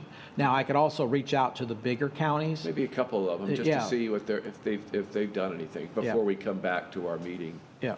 Just to, okay. If I may, just one final thing I wanted to say, just for purposes of the benefit of the bigger discussion at some point. Part of the statute requires that that public facility is needed to increase tourist-related business. It's not a replacement, it's not failing infrastructure. There has to be and that's part of Mayor Bujalski, when we talked earlier, some of the conditions that the statute also imposes is there has to be a study that concludes that supports that. So just keep that in mind as part of it. So it's not we can use it for this, yes, but there are conditions attached as to, we don't really know what what you can use it for. The limitations seem to be pretty clear and limited, but on top of it, you've got to have the data that supports the increase and the study that supports that. And Dave, maybe that's also, if you look at all of that and you see concerns there, you can include those things in your conversation. Okay. Anything else on this? Yes, Bill. After hearing all this, I'd like to propose a kind of a hybrid scenario, and that would be there are certain things that we would identify as possibly being willing to move forward with. We don't know if there's going to be an ask for that. So why don't we present our capital projects guidelines to show what we're doing now, the tourism plan as it is, and a side note that there are other allowable uses of these tourist development tax dollars that are not within our plan, and the TDC and the BCC has conceded that these particular areas may be of interest to the right applicant, but are not currently part of the plan. So saying those things that we might consider without knowing exactly who might come forward, it puts it out there for somebody to say, hey, there's a possibility here. That we're already saying, yeah, there may be. So you may have a chance at getting our plan changed, because these are the things where we would consider changing for if it's the right use. And these other things are not things we currently would consider. So I guess, because if somebody reads our plan and says, oh, I can't apply for this because I don't qualify for that. But they may not know that the state allows that, and we may consider that. So I would not say add it to our plan, just say these are items that have a higher probability of being incorporated in the plan if there's an ask. Yeah, and I think to what Steve brought up earlier is we're going through this strategic planning process as well that can probably allow all of our thoughts today and future committee thoughts bubble up to the surface. So to your point, as it stands right now, those words or those sentences that say there are other areas that we might consider, right? And you can identify that. We still don't know that we can consider. That's the problem right now. No, So, I'm not saying right now, but after all this, I'm saying when it all shakes out, we don't change the plan. We just give potentials, and it's written as part of the plan that, okay, here, read this, and then also know this is a possibility based on. Yeah, and I think, I certainly understand where you're coming from. I just think at this point, since we don't have any of that, just, we'll leave it alone at this point. But exactly. It may change, though, Phil. It may, after we have this discussion, we find out they make a change and we embrace something that we do actually address it, and that we don't just leave it open-ended, but we address a specific area and we cap it through, an I'm annual. not suggesting it's anything we do today. Yeah, Just saying that as we move forward, that'd be a way to minimize and make sure we're not getting an ask, or that we're not creating a category where there may not be an ask. And we don't know who's going to come in, as Doran was saying, we don't want to necessarily do that. But then on the flip side, if there's something we might want to do, we've got to put it out there somewhere so somebody can see that it's a possibility and they make the ask. Yeah, and I think that putting out that area of possibility is what we'll end up talking about. Like, it is going to be, we found out that it can be from the state statute that transit that's directly related to tourism with a study, whatever, can be considered, and we can put that out at some point maybe, and then look at those things with a cap or whatever. But I think today, what do we need to do today, getting back to what the Mayor Kreisman said, at the end of today, what do we need to Yes, come given forward with? the current state of the plan and exactly the guidelines and the fact that the TDC and BCC are considering moving forward with the next capital cycle, we need to just look at the guidelines as currently drafted because they comply with the plan and all the projects that would be eligible. As I said, most of the changes that you'll see in red are pretty much ministerial and just some cleanup. But obviously, if you have any questions, I'd point out that probably the biggest change or the biggest policy kind of direction would be on page, would be regarding whether or not we've had some past issues. What page? I believe it's on page, towards the end, on page 9. Let me see. Yes, as to whether or not we want to, and I'll make sure it's not elsewhere, and if so, depending on the conversation today, the recommendation, change that too. We traditionally have made this a reimbursement type of program. We've had issues in the past where we've had applicants apply knowing that the funding agreement is going to be written as a reimbursement, and then basically are not happy with that and basically want to get paid as the construction's going on, or in one lump sum up front and get the money and then dole it out as they see fit.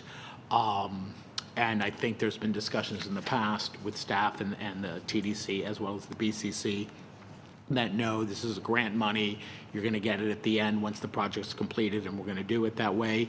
We did for the Blue Jays, we did pay throughout the process. That also traveled outside of this program because of the nature of it being professional sports and the dollar amounts. So it was a little bit outside these particular guidelines. So that's really the one area that I would ask for maybe some direction or some comments regarding whether or not you think it's good to continue holding this line that it's going to be a reimbursement. You're going to sign, you're going to get the funding agreement. Great, thank you. Mayor Bujalski.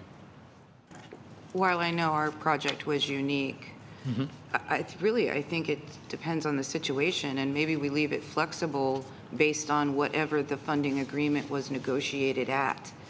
I think to put, tie your hands, there may be situations where having it, throughout the project, that affected how we financed this whole thing for us. And I'm sure that that could be the case for others. Now, again, our project's unique because it was so big. But I imagine that, doesn't matter how much money you make, you spend what you make, right? That same kind of thing. It really doesn't matter the size of the project. I think it matters how the funding agreement is. So the way it's written now, that with the red line, it says the capital project recipients, I think we need to get rid of the B there, but will receive funding as authorized and set forth in the funding agreement. So That's the it's a flexibility case by now. case. Yes. Yeah. So we're not saying, forget it, we're not doing it, but we're saying, we'll look at it. And we built that in because we've had this struggle back and forth between trying to keep it to reimbursement and yet we're waiving it constantly. So we tried to build in some flexibility. So this is building that flexibility. Yes, This that was the changes. attempt, yes. Okay, yes. thank you. And just for the record, I'm fine with all the other red changes. I would just say there was a typo. Yeah, we'll go through that. I apologize, Mayor. I know we had There several was people one looking on at the it in last versions. page, on the very last page, under Get rid of funding that BG. procedures. Yes, yes. When you changed the wording, you left the word "be" in the first sentence, and Yeah. it Yes, doesn't work that's- with the new wording. I think Commissioner Eggers just pointed that out, yes. Gotcha. Thank you. Is there, so in your interpretation, that's the only real policy? that- And then the only other thing that might smack a policy, and let me tell you exactly where it is, because the rest I think is just cleanup and definitions and just making sure it's consistent, is on page 3. And I mentioned earlier that for category E, which is like the professional sports, bigger projects like the Blue Jays, Phillies, Rays, et cetera, we're just making it clear that we're asking that the BCC at the time that they're making the conceptual approval kind of give us some parameters as far as what the expectations are that these applicants are going to be submitting, because they don't have to necessarily follow this. In fact, the guidelines say they're not part of this program, but yet this is a lot of really great documentation you're getting to support these projects that are set forth in these guidelines, so you probably want them to submit at the very least everything that everybody else is required to submit, and then allow staff some discretion if they need more. But we want to build that in and make sure it's recognized early on, because of, just to make sure we've got, everybody's aware of that we're going to be setting forth, we're going to ask you for certain documents to support your project. And we want to make sure the BCC, the TDC supports that. Mayor? Thank you, Mr. Chair. I was involved with TDC for a while, then I wasn't, now I am again. So some of the things that, when I read through this, that struck me aren't necessarily suggested changes. They're just things that kind of popped into my head as I'm reading through. So if you'll indulge me on a couple of these at least. I did have a couple questions. I know my recollection was when we went to the 6 cent, where that was approved, and the BCC approved adding that 6 cent, there had been some discussion about kind of putting it aside, potentially depending on what happened with the Rays and whether those funds were going to be kind of, not that they were being put in a lockbox because they were able to be spent until a decision was made, but recognizing that that cent might be necessary in order to make a deal happen. And the way the language is drafted, it looks like 60% of that cent goes into marketing with the other 40 for capital. So the way it's currently worded, at least if that was in fact the intent, that would not be what would be happening here based on the way this is written. I just want to make sure I understand that. Yes, and again, another hard question, putting me on the spot here. I believe there were comments to that extent. Yeah. In reality, I don't believe that was ever the intent of the BCC, and Okay. no one as a body didn't say that percent, once it was added, once we qualified to increase from a 5 to a 6%, was going to be used solely for that. The BCC, TDC could make the recommendation, BCC could amend the plan and carve that out, certainly, but right now it was intended that the percent would be used in accordance with the statute and in accordance with the plan. Okay. And I think to your point, I think, just so I'm clear, Mayor, that only 40% of that extra percent is being set into capital. So only 40% of that extra percent could be actually set aside, even though I don't think it's actually been technically set aside. Is that? Is that? Yeah, I just wanted clarification Yeah, on yes, that, because yes. that's the way I was reading it. I did remember there had been that discussion. Yes. And certainly when I read through this, it showed that had not been put down into the plan. Go ahead. The second question I had was on page 5. Under capital project completion timelines may not exceed 3 years from the execution, and if it's a project that would take more than 3 years, there'd have to be a separate application. What happens if, and I don't know if any of us who are in government have ever had a project that actually was completed exactly on the time frame it was supposed to be, but what happens if it goes beyond the 3 years? If it's anticipated it's going to take 3, and that's the way it's applied for, but for some reason it takes 3.5 years? I think that what I would suggest in that situation is to bring forward and ask the BCC to waive any requirement that it be completed because they're pretty close. There was exigent circumstances or unforeseen circumstances. I'm pretty confident the BCC would waive. It's their guidelines. They're not bound by statute. Okay. The alternative could be, Mayor, to that would be if you want some language in there that says, unless further agreed upon in writing by the parties, we could add something like that to make it absolutely clear. I think the BCC would probably support that. I think we can add that language. Okay, sure. I can come up with something that's easy. I think we've all seen delays in supply chain right now, and everything seems to be taking longer than it was originally anticipated. Agreed by both parties. Yes, okay. And if I may, one more, and then I'll stop. This one's on page 6 under the funding standards. I'm pretty sure I know when A3 was put in with MLS facility. That was probably when the Rowdies at one point in time were looking at MLS or a spring training for MLS. And I'm just wondering whether, first off, does that Section 3 mean that whoever's in that category doesn't have to meet the documentation requirements of 1 and 2, as far as the projections, or because it seems to take away the obviously the $5 million piece. And then the second part was whether it makes sense to expand that for some of the other professional sports leagues that either we already do business with, or potentially we might. I've heard some discussion about this region getting an NBA franchise, or efforts at pursuing that, or a G League, which is the league below that. So I don't know if that's something that is worth discussing by this body or not, but I don't remember why MLS was pulled out separately. If I recall correctly, Commissioner, I apologize, I didn't mean to talk over you. I believe it was during one of the TDC meetings, there were some considerations at the time regarding the possibilities of a Major League Soccer facility or team having an ask, and I think that was kind of baked into it, into the possibilities, because they weren't sure if they could meet some of it, and I think the consensus was they thought it might be worthwhile funding, because you've got to realize these threshold requirements are not statutorily required. There's something that between the TDC and the BCC, in trying to come up with some objective numbers and some kind of criteria, came up with. So that's why they decided to allow it in those instances. So that number 3 could be more generalized? You could strike it completely. You could make it more general. You could expand it. You could, it's up to you guys. Yeah, I'm just trying to think, because 1 and 2 talks up to 5 million, and then the other one talks about over 5 million, right? Yes, and it's kind of tying in the ROI that's affiliated with some of this, as far as the economic impact and the room nights that are produced.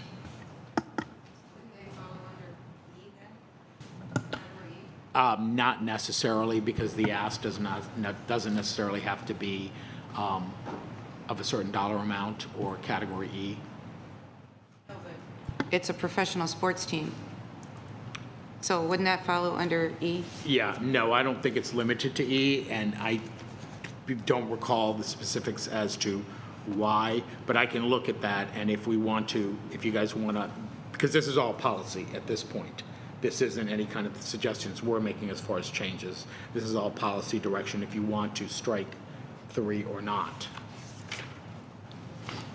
Or expand Doesn't it, make if you sense to will. me. Russ? I think it had to do with the Rowdies and their capability of possibly doing some type of a national league headquarters and to develop spring training for all the East Coast or all the different ones here.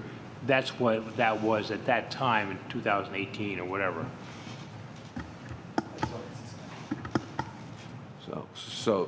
Yeah, Phil. With regard to 1 and 2, the grading scale there, 25,000 attendees and 10,000 room nights. That's the same as, or close to the same as requirement for $75,000 grant for the elite funding. That means that's $5 million equates to 66 years of that. I'm only bringing this up so when we have the elite funding discussion next month, it's an important thing to note that we're going to give up to $5 million for a 25,000 increase in attendees and a 10,000 room night, and we're only going to give an elite project 75,000 for the same. Seems a little awkward. That seems a little light for the capital side, but I'm not sure how you go and how you know, is it going to produce it for 66 years? Then that's right on target. Well, I mean, these are our guidelines. I know. We put them together, so that's something you think we need to look at those numbers and up them. We need to have a basis for it. I don't know what that would be. I'm not suggesting anything. I'm just wanted to point it Well, I out mean, it's a that good we have the point. same guideline for a $5 million grant versus $75,000. I mean, A different program. I think it is a good point, Phil, and I think maybe those numbers do need to be looked at, and maybe need to be changed. I don't know that we're prepared to do that today, but, I mean, unless somebody knows a basis for that, for changes, and what those numbers would be.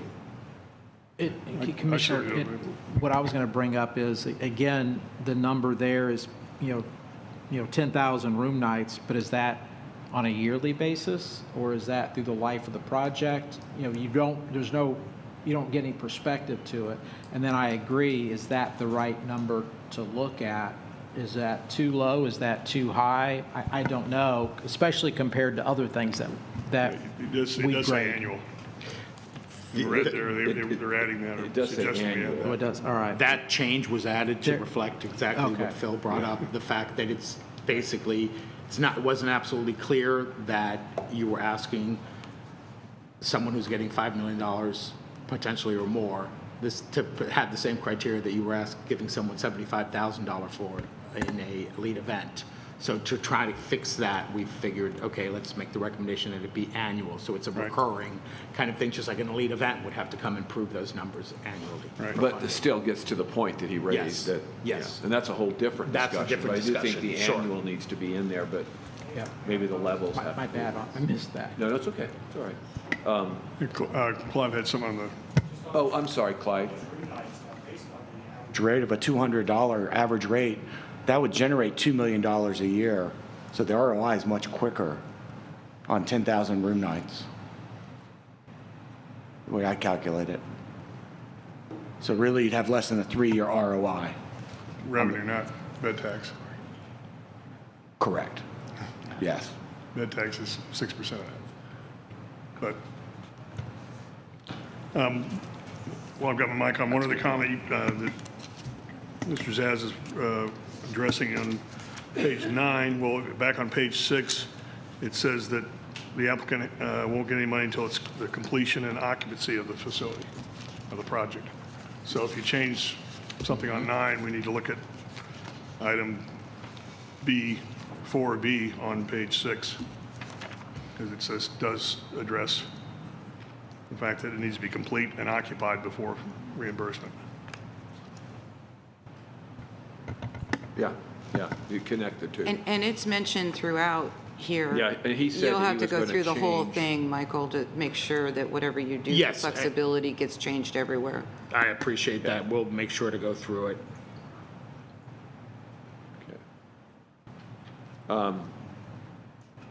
I mean, I'm not sure, still I'm not quite sure why we have the 3 in there anymore.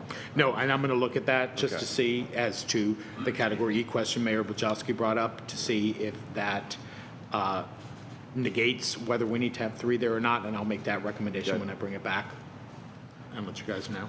Okay. Any other policy areas that, Not that I recall, Commissioner, no. I think the rest is pretty much yeah. just clean up. I had a policy question. And I've been around for a lot of the debates, so I don't really want to debate it, but the sand renourishment, we have an amount, as Russ mentioned, which is great. And then we talked about, at one point, increasing that.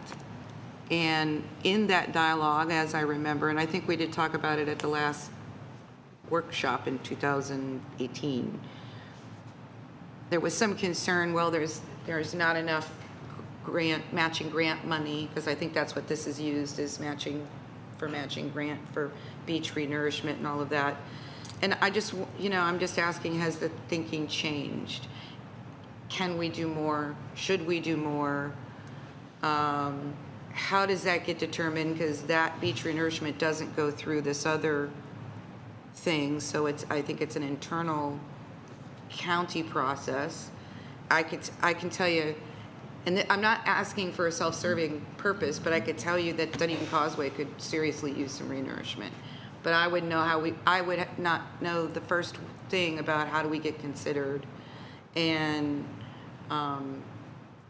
those kinds of things. So I don't know does anybody know how those things get considered?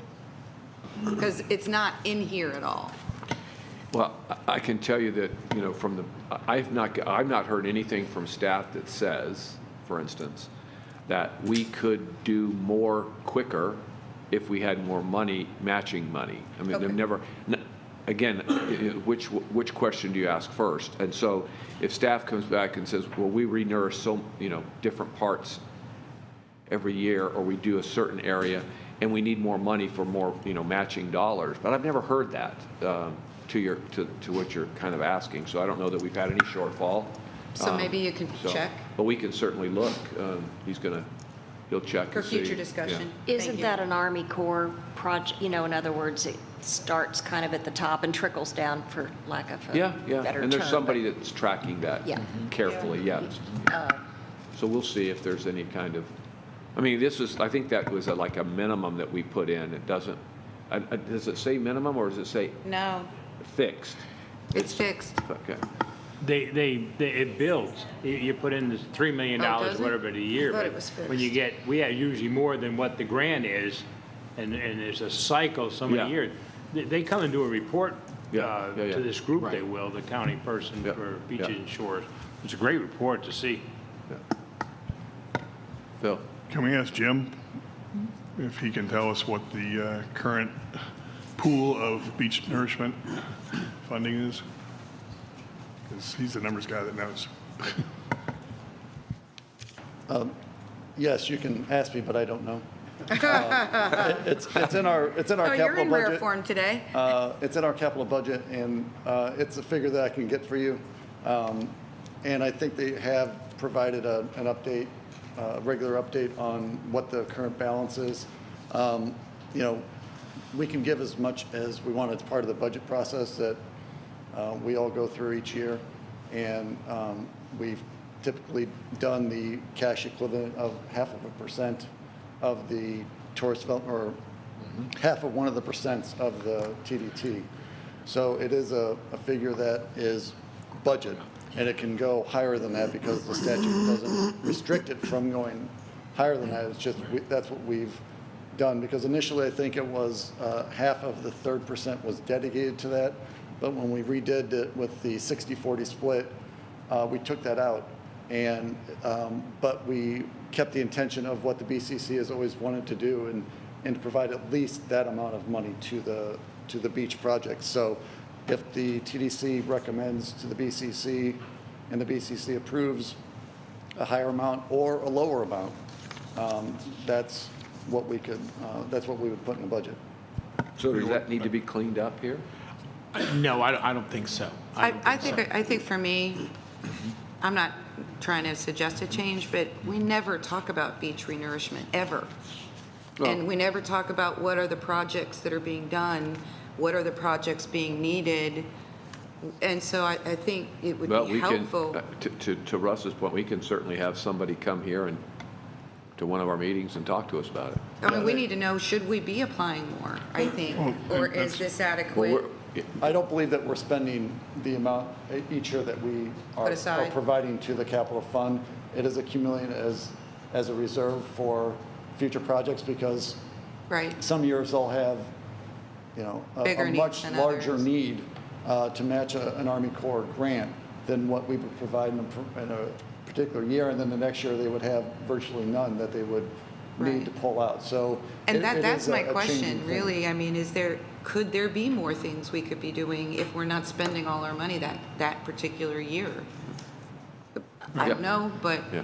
we never talk The about it. number we need to know is how much is in that bucket right now, how much is accumulated and not used. Yeah, and I Are we can get ahead that of it, or are we about to, or are we really? Yeah, well, I know they're running working short? on a renourishment project right now that, and I don't know what that demand will be and what that'll do to the fund balance that we have, but that's what, That is in the capital fund, which is separate from the county's operating fund, and it is a figure that I can get for you, and I'll get it to Yeah, the just staff. it'd so be they useful to can- know where we're at with that. If Yeah, we've and got a lot of they- excess, we've got a lot of reserve, that's Yeah. great. They have provided Right an then. update periodically in years past, showing everyone what projects they're doing and how much money they have and things Right. like that. So if that is something that Yeah, I think it'd be interesting to requested. see where we're at with that, if it's Well, on its own or yeah. it needs more.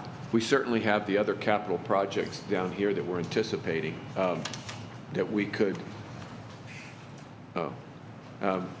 yeah, I was just saying, we've got the other capital projects listed down here that we're anticipating.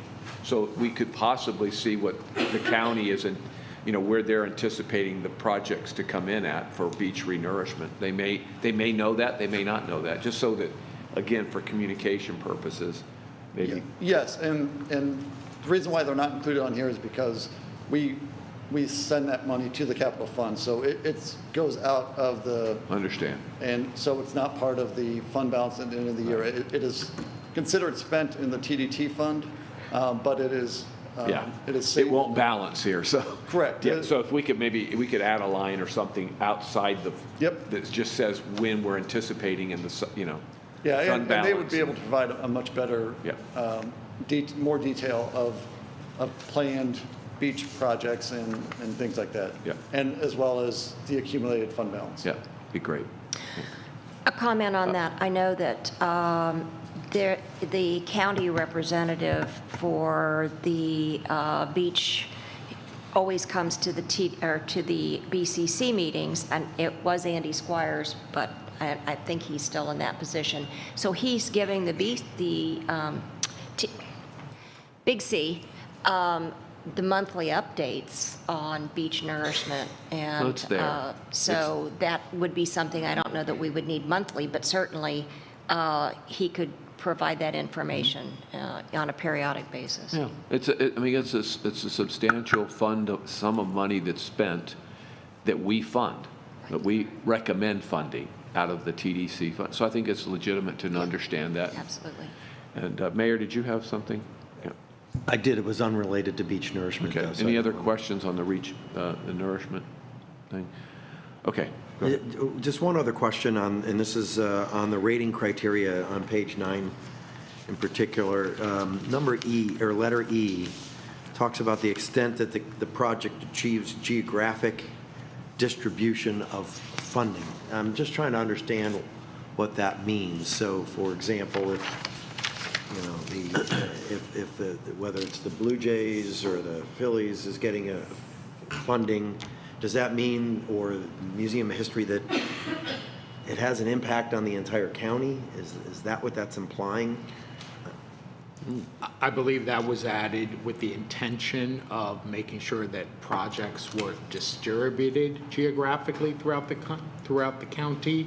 So there was some points that you could allocate or discount if you felt that it didn't meet that criteria. That's what that was for, to try to, so that all the projects weren't, again, all policy, so you can Yeah. make the recommendation. That's, I think I know where the mayor's going with that, and I'm not sure that I would agree that that's what it meant. I think it's more, and something near and dear to my heart that I always have, questions about every year, and this is the funding for the Cross Bay Ferry, that the numbers that we've seen, the uses that we've seen are they're pretty isolated to an area of the county. And so, and there are other projects that are like that come up that maybe doesn't warrant the extra 100 points when you're evaluating projects versus the Rays as an example where people come from all over to that, and you have more justification for it and you get 100 points. Or that's how I read it, but it may be the way that Michael's reading. I really don't know. But I think that's what I would interpret it. So. And then the only follow-up to that was, and I'm just tossing this out for consideration as we're looking at all of these things on the scoring, C and D. C is, I guess, the negotiated benefit that is provided for getting those funds, if I understand that. But you have D, so there could be, whether it's, something, I'll use the Dolly as an example. It may not have anything that's a CVB in it at all, but the impact of the Dolly internationally is substantial. And so I'm just wondering whether, for purposes of discussion, we've got 250 for one and 100 as far as the values go, whether that's something that, we want to look at decreasing one and increase the other, going from like 250 down to 200 and from 100 up to 150. Recognizing that even if it doesn't necessarily have something in there, that the impact of it is substantial, though. So that's just for discussion. Mayor? I think there's a lot of debate that can be had on the scoring methodology. I think D is very difficult to measure. To me, it's either pass-fail almost. Can you get fractions of points, or do you get the full 100 points? If you decide it passes, are we giving them 100 points? Because obviously the Dolly is a perfect example of enormous reach. I don't know the answer to that question, although Terry has been through this process on the grading side. Can you enlighten me on this? I think she's back there. Yeah.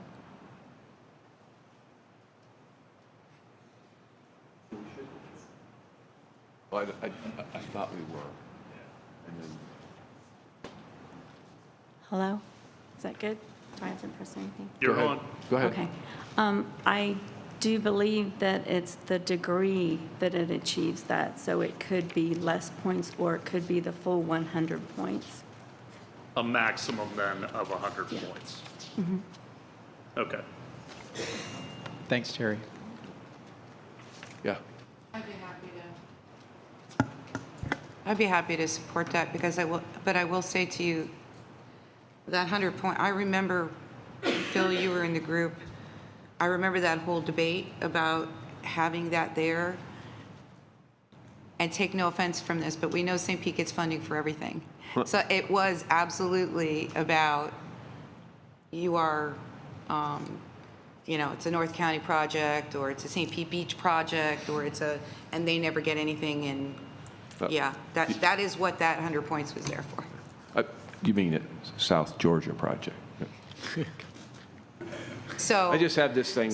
Given that, I would weigh more importance on the reputation piece of it versus the geographic. Doesn't mean the geographic isn't important, but I would see where that's more important. Yeah. I'm just, any other discussion about this plan and its content? Are we comfortable taking a vote to accept the changes that we've talked about this morning? That's what we're doing to move it forward, right? I'm not seeing, yes? I'm looking at you, Steve. Yes. Is the plan for us to take a vote on the recommended changes as our recommendation to the BCC? Yes. Okay. Are we comfortable with where we're at right now? I mean, Yes, I am. if we're not, we can not do it. I'm not trying to force it down anybody's throat here, so. I would move approval. We talked about the 3 or 4 policy things that came up, and if they've been addressed satisfactorily, at least to move it forward right now, then I think we need to do that. If we're not, because it is 11:30, I'm going to turn the meeting over to Russ here in a minute if we're going to continue the dialogue, because I have to go to another meeting. So I just want to make. My question would be, does the vote include the changes that were discussed? Yeah. Yes. Yes. Okay. Yeah. So is there a second to my motion? There's a motion. Is there a second? And now, is there any questions? So, Mr. Chair, if I may, so I guess the only question I had is going back to the, and it sounded like Mayor Hibbert had some concerns about the scoring also. I don't know if that's something that we would, if we're making this change, if we were going to make that change, this was when we'd want to do that too, I would imagine. I'm not ready to vote this up or down, so I'll be voting against it. I don't mind the red line changes for the most part. Right. But the scoring, I think, requires more discussion. Yeah, I don't disagree with you, because quite frankly, I'd like to get into the basis for the scoring. I think Phil raised it earlier as well about the ranking and the score, and I think I do think that deserves or needs some more conversation. So I would leave it as it is right now. That would be my recommendation, but come back to that. Unless you want to get into that dialogue this morning, and it's, I told you I really wanted to try to bring it in for a landing at 11:30, but if we want to have further discussion this morning about that and we want to get into those points, we can do that. I just don't know, are we prepared to talk about the basis of the way the points were structured originally and why we would be making the change? Yeah. So, Before I answer that, can I ask a procedural question of Michael? So, Michael, we're not under a timeline that we have to do something by a certain date. In other words, if we say in April we're going to open this up, we can do that versus February or versus. Correct. So timing-wise, we wanted to get enough legs on this to have the conversation. This is all great conversation. If there still needs to be more to go through this, then fine. I just wanted to make sure that we're not held to a certain time that we've got to go through and get this done. So we don't have to approve these changes today? Yeah, the only way would be from a standpoint if we're advancing this and want to open it up for any other projects, et cetera, that the guidelines are changed. But that's if we don't have to do it by a certain date. In other words, we're comfortable with saying, you know what, let's tackle this at another meeting, and Can we tackle this at the next meeting, this particular issue of the rating? And The scoring Yeah, the specific. scoring rating, just to get some history as to how it was established and what the subtle changes really imply, so that we're all more comfortable. I'm not comfortable either. I share the mayor's concern. I think we need to have more dialogue about it. Are we taking this to the BCC at that workshop, the joint workshop? Are we Is talking this about these part of changes this- there? Is that part of the discussion at the workshop? So at the workshop was to give them an update of where we are at with the capital program. And I believe what I heard earlier, which I think was a great suggestion, to say, here's the discussions that we're having. Here are some of the policy changes that we currently are discussing on this.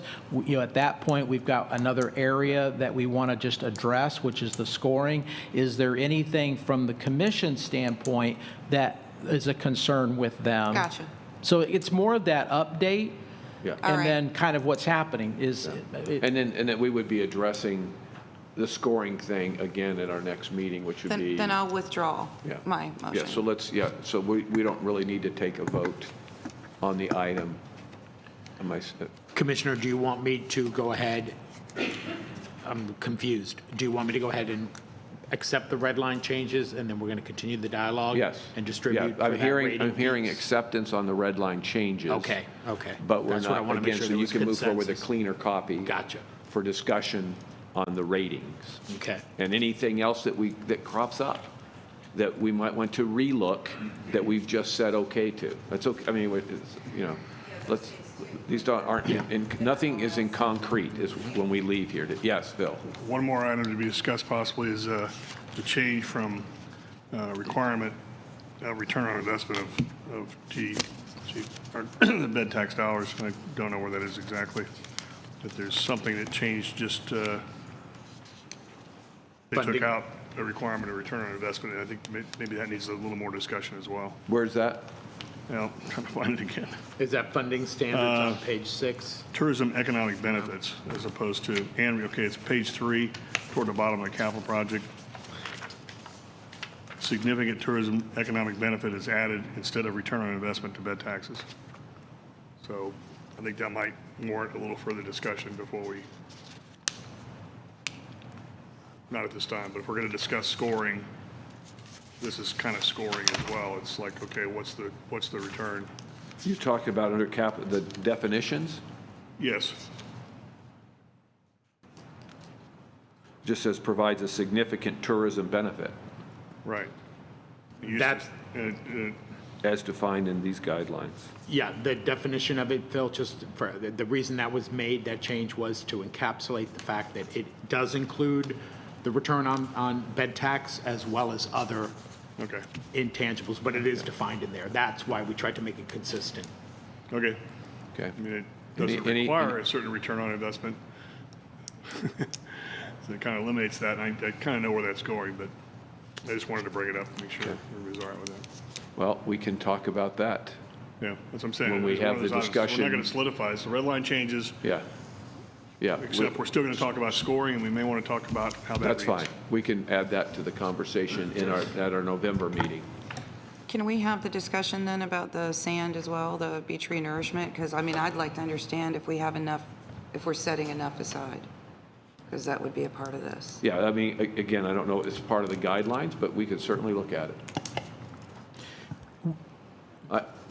Go ahead. Is that, so, gotcha. I hear what you're saying. Never mind. And Mayor, what I can do is schedule as an agenda item to have them just come and make a quick presentation to the TDC. Yeah, we haven't had one in a while, I think. Yeah. Yeah, so let's do that. If we can I'm sure they have the information together, probably could, if it's not next month, then we can do it in December. They used to come once a year, Yeah. so I'm sure they'll be glad to come. A lot of the responsibilities, though, from the Army Corps has been shifted to FDEP. Yeah. And it's state and Corps of Engineers and the state funding, so it's a combination of what they agree before we can get to the matching too. Yeah. So it's been Is changing. there is anything else that we need to get into? And I'll turn it over to Russ otherwise, because I've got to go. Yeah. The only other thing to Russ, you got it. go Thank over you. would end up being, I know Jim's here to even talk about what potentially is forecasted from a fund standpoint, and a handout was provided to the group as a whole. So it gives you an idea of kind of what we're looking at as we look over the next couple of years. Yeah, if we can get Jim just to come up and address that, that would be tremendous.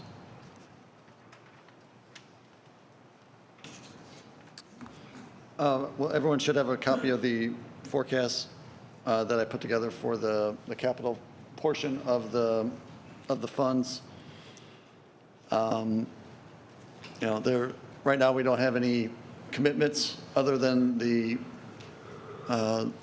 $350,000 that we committed to the Florida Holocaust Museum for some upgrades. I believe they were security upgrades. All of the other projects that we have signed agreements with have been fulfilled on our side, whether it's the Blue Jay Stadium or the Clearwater Marine Aquarium. All of the initial projects that were brought through this program have been paid the county's portion has been paid, and I believe that they're all complete and operational. So, anything that we bring in other than the beach nourishment portion that we are projected to set aside each year, we don't have any signed agreements or commitments for projects. And to address, Michael answered correctly about the 6% being set aside for any particular purpose. I know that that word was brought up several times, lockbox, and it was never intended to be set aside for any one project. We front-loaded and paid off several of the projects quickly, like the Clearwater Marine Aquarium. I think we gave them $13 million a year for 2 years, and the Dunedin project was, I think, a 3-year payoff, and the Ruth Eckerd Hall, that was, I believe, in 1 year. So we had the funds that we were accumulating, and everything was paid off, and it was, I guess it was fortunate. Everything got paid off right before the pandemic hit and revenues fell. So, we didn't have much accumulated in the fund for capital projects, but we didn't have any projects either. So, if there are any questions about the document itself or the projections, I'm using a 3% increase in tourist development tax revenue per year. I know we've had much bigger years before, and we've also had much lower years. So as we get closer to each year, we refine those forecasts to take in the current trends and where we're going. So that's the increase that we have built in. And then at the bottom, we have 3 projects that I think I don't know how to put this legally, but we have projects out there that we have not reached agreements with the other parties for reimbursement on these projects, and they are the spring training facility for the Phillies in Clearwater, the St. Petersburg Historical Society, and the Salvador Dali Museum. All those, I think, have been approved by the TDC, and the concept has been approved by the BCC, but there has been no signed agreement. So we don't have those in the budget this year. As we get more information, that money will be added to the budget as needed.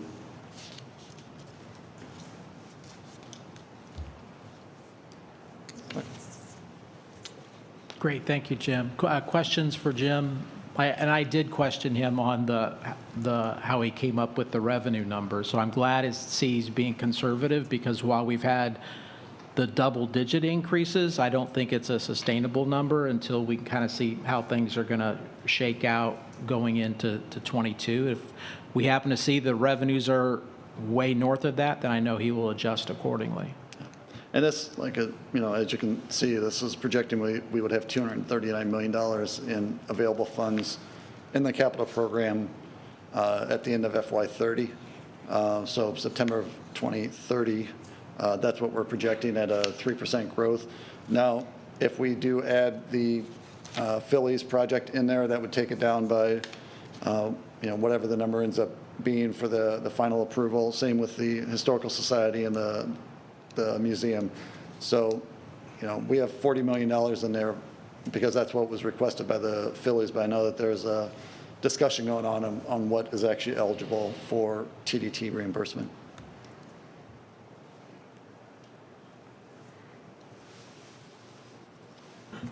Great. Thank you, Jim. Steve, any other topics you have? No, I think that the only other thing was related more to timeline, but I think Michael answered that question. So once we are able to go through and get everything firm on the guidelines, and this body has voted on that, then we would take that to the BCC for their full support. And then from there, once that's done, then we would announce the schedule. And that includes an informational meeting with the communities, whoever might be interested in the program itself, the application time period, and then then go the scoring the applications and et cetera.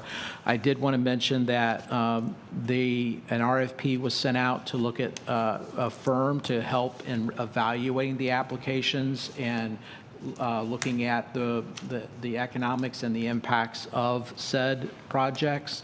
That process is going on right now. I know that there's, I think, 3 firms that have put in their proposals for that. And then once that's decided, we'll have them on board. And that certainly we can invite them to a TDC so you get a chance to see who those folks are. Good. Michael, you have any other comments over this? No, I appreciate the input and the direction, and then I will make sure to memorialize those changes and then bring forward the guidelines again. Good, thank you. Any other comments? Anybody? Mayors? Anybody? Just I want to thank the TDC for being a part of our big cleanup this weekend. We had 1,500 volunteers do a cleanup across the entire city. I haven't gotten the final number on how much trash was collected. It's bittersweet in that it's great to have picked it up. It's a shame it was ever there in the first place. And I think we as a city have seen a lot more litter since COVID started, and I don't know what the relationship is, but it's significant. Thank you. Anybody else? Steve? If I might, real quickly, on that, each of the participants that were in the area where we were turned in their buckets, and we had over 95 pounds of trash that had been picked up. There was another group out there, actually from USF, that picked up over 1,000 cigarette butts. They actually went and counted all of it, so they picked up that. So yeah, it was great to be able to be part of that, and again, one of those things coming back and being responsible to the different communities and making it better for our visitor and residents. Otherwise, can we close this meeting? Meeting's closed.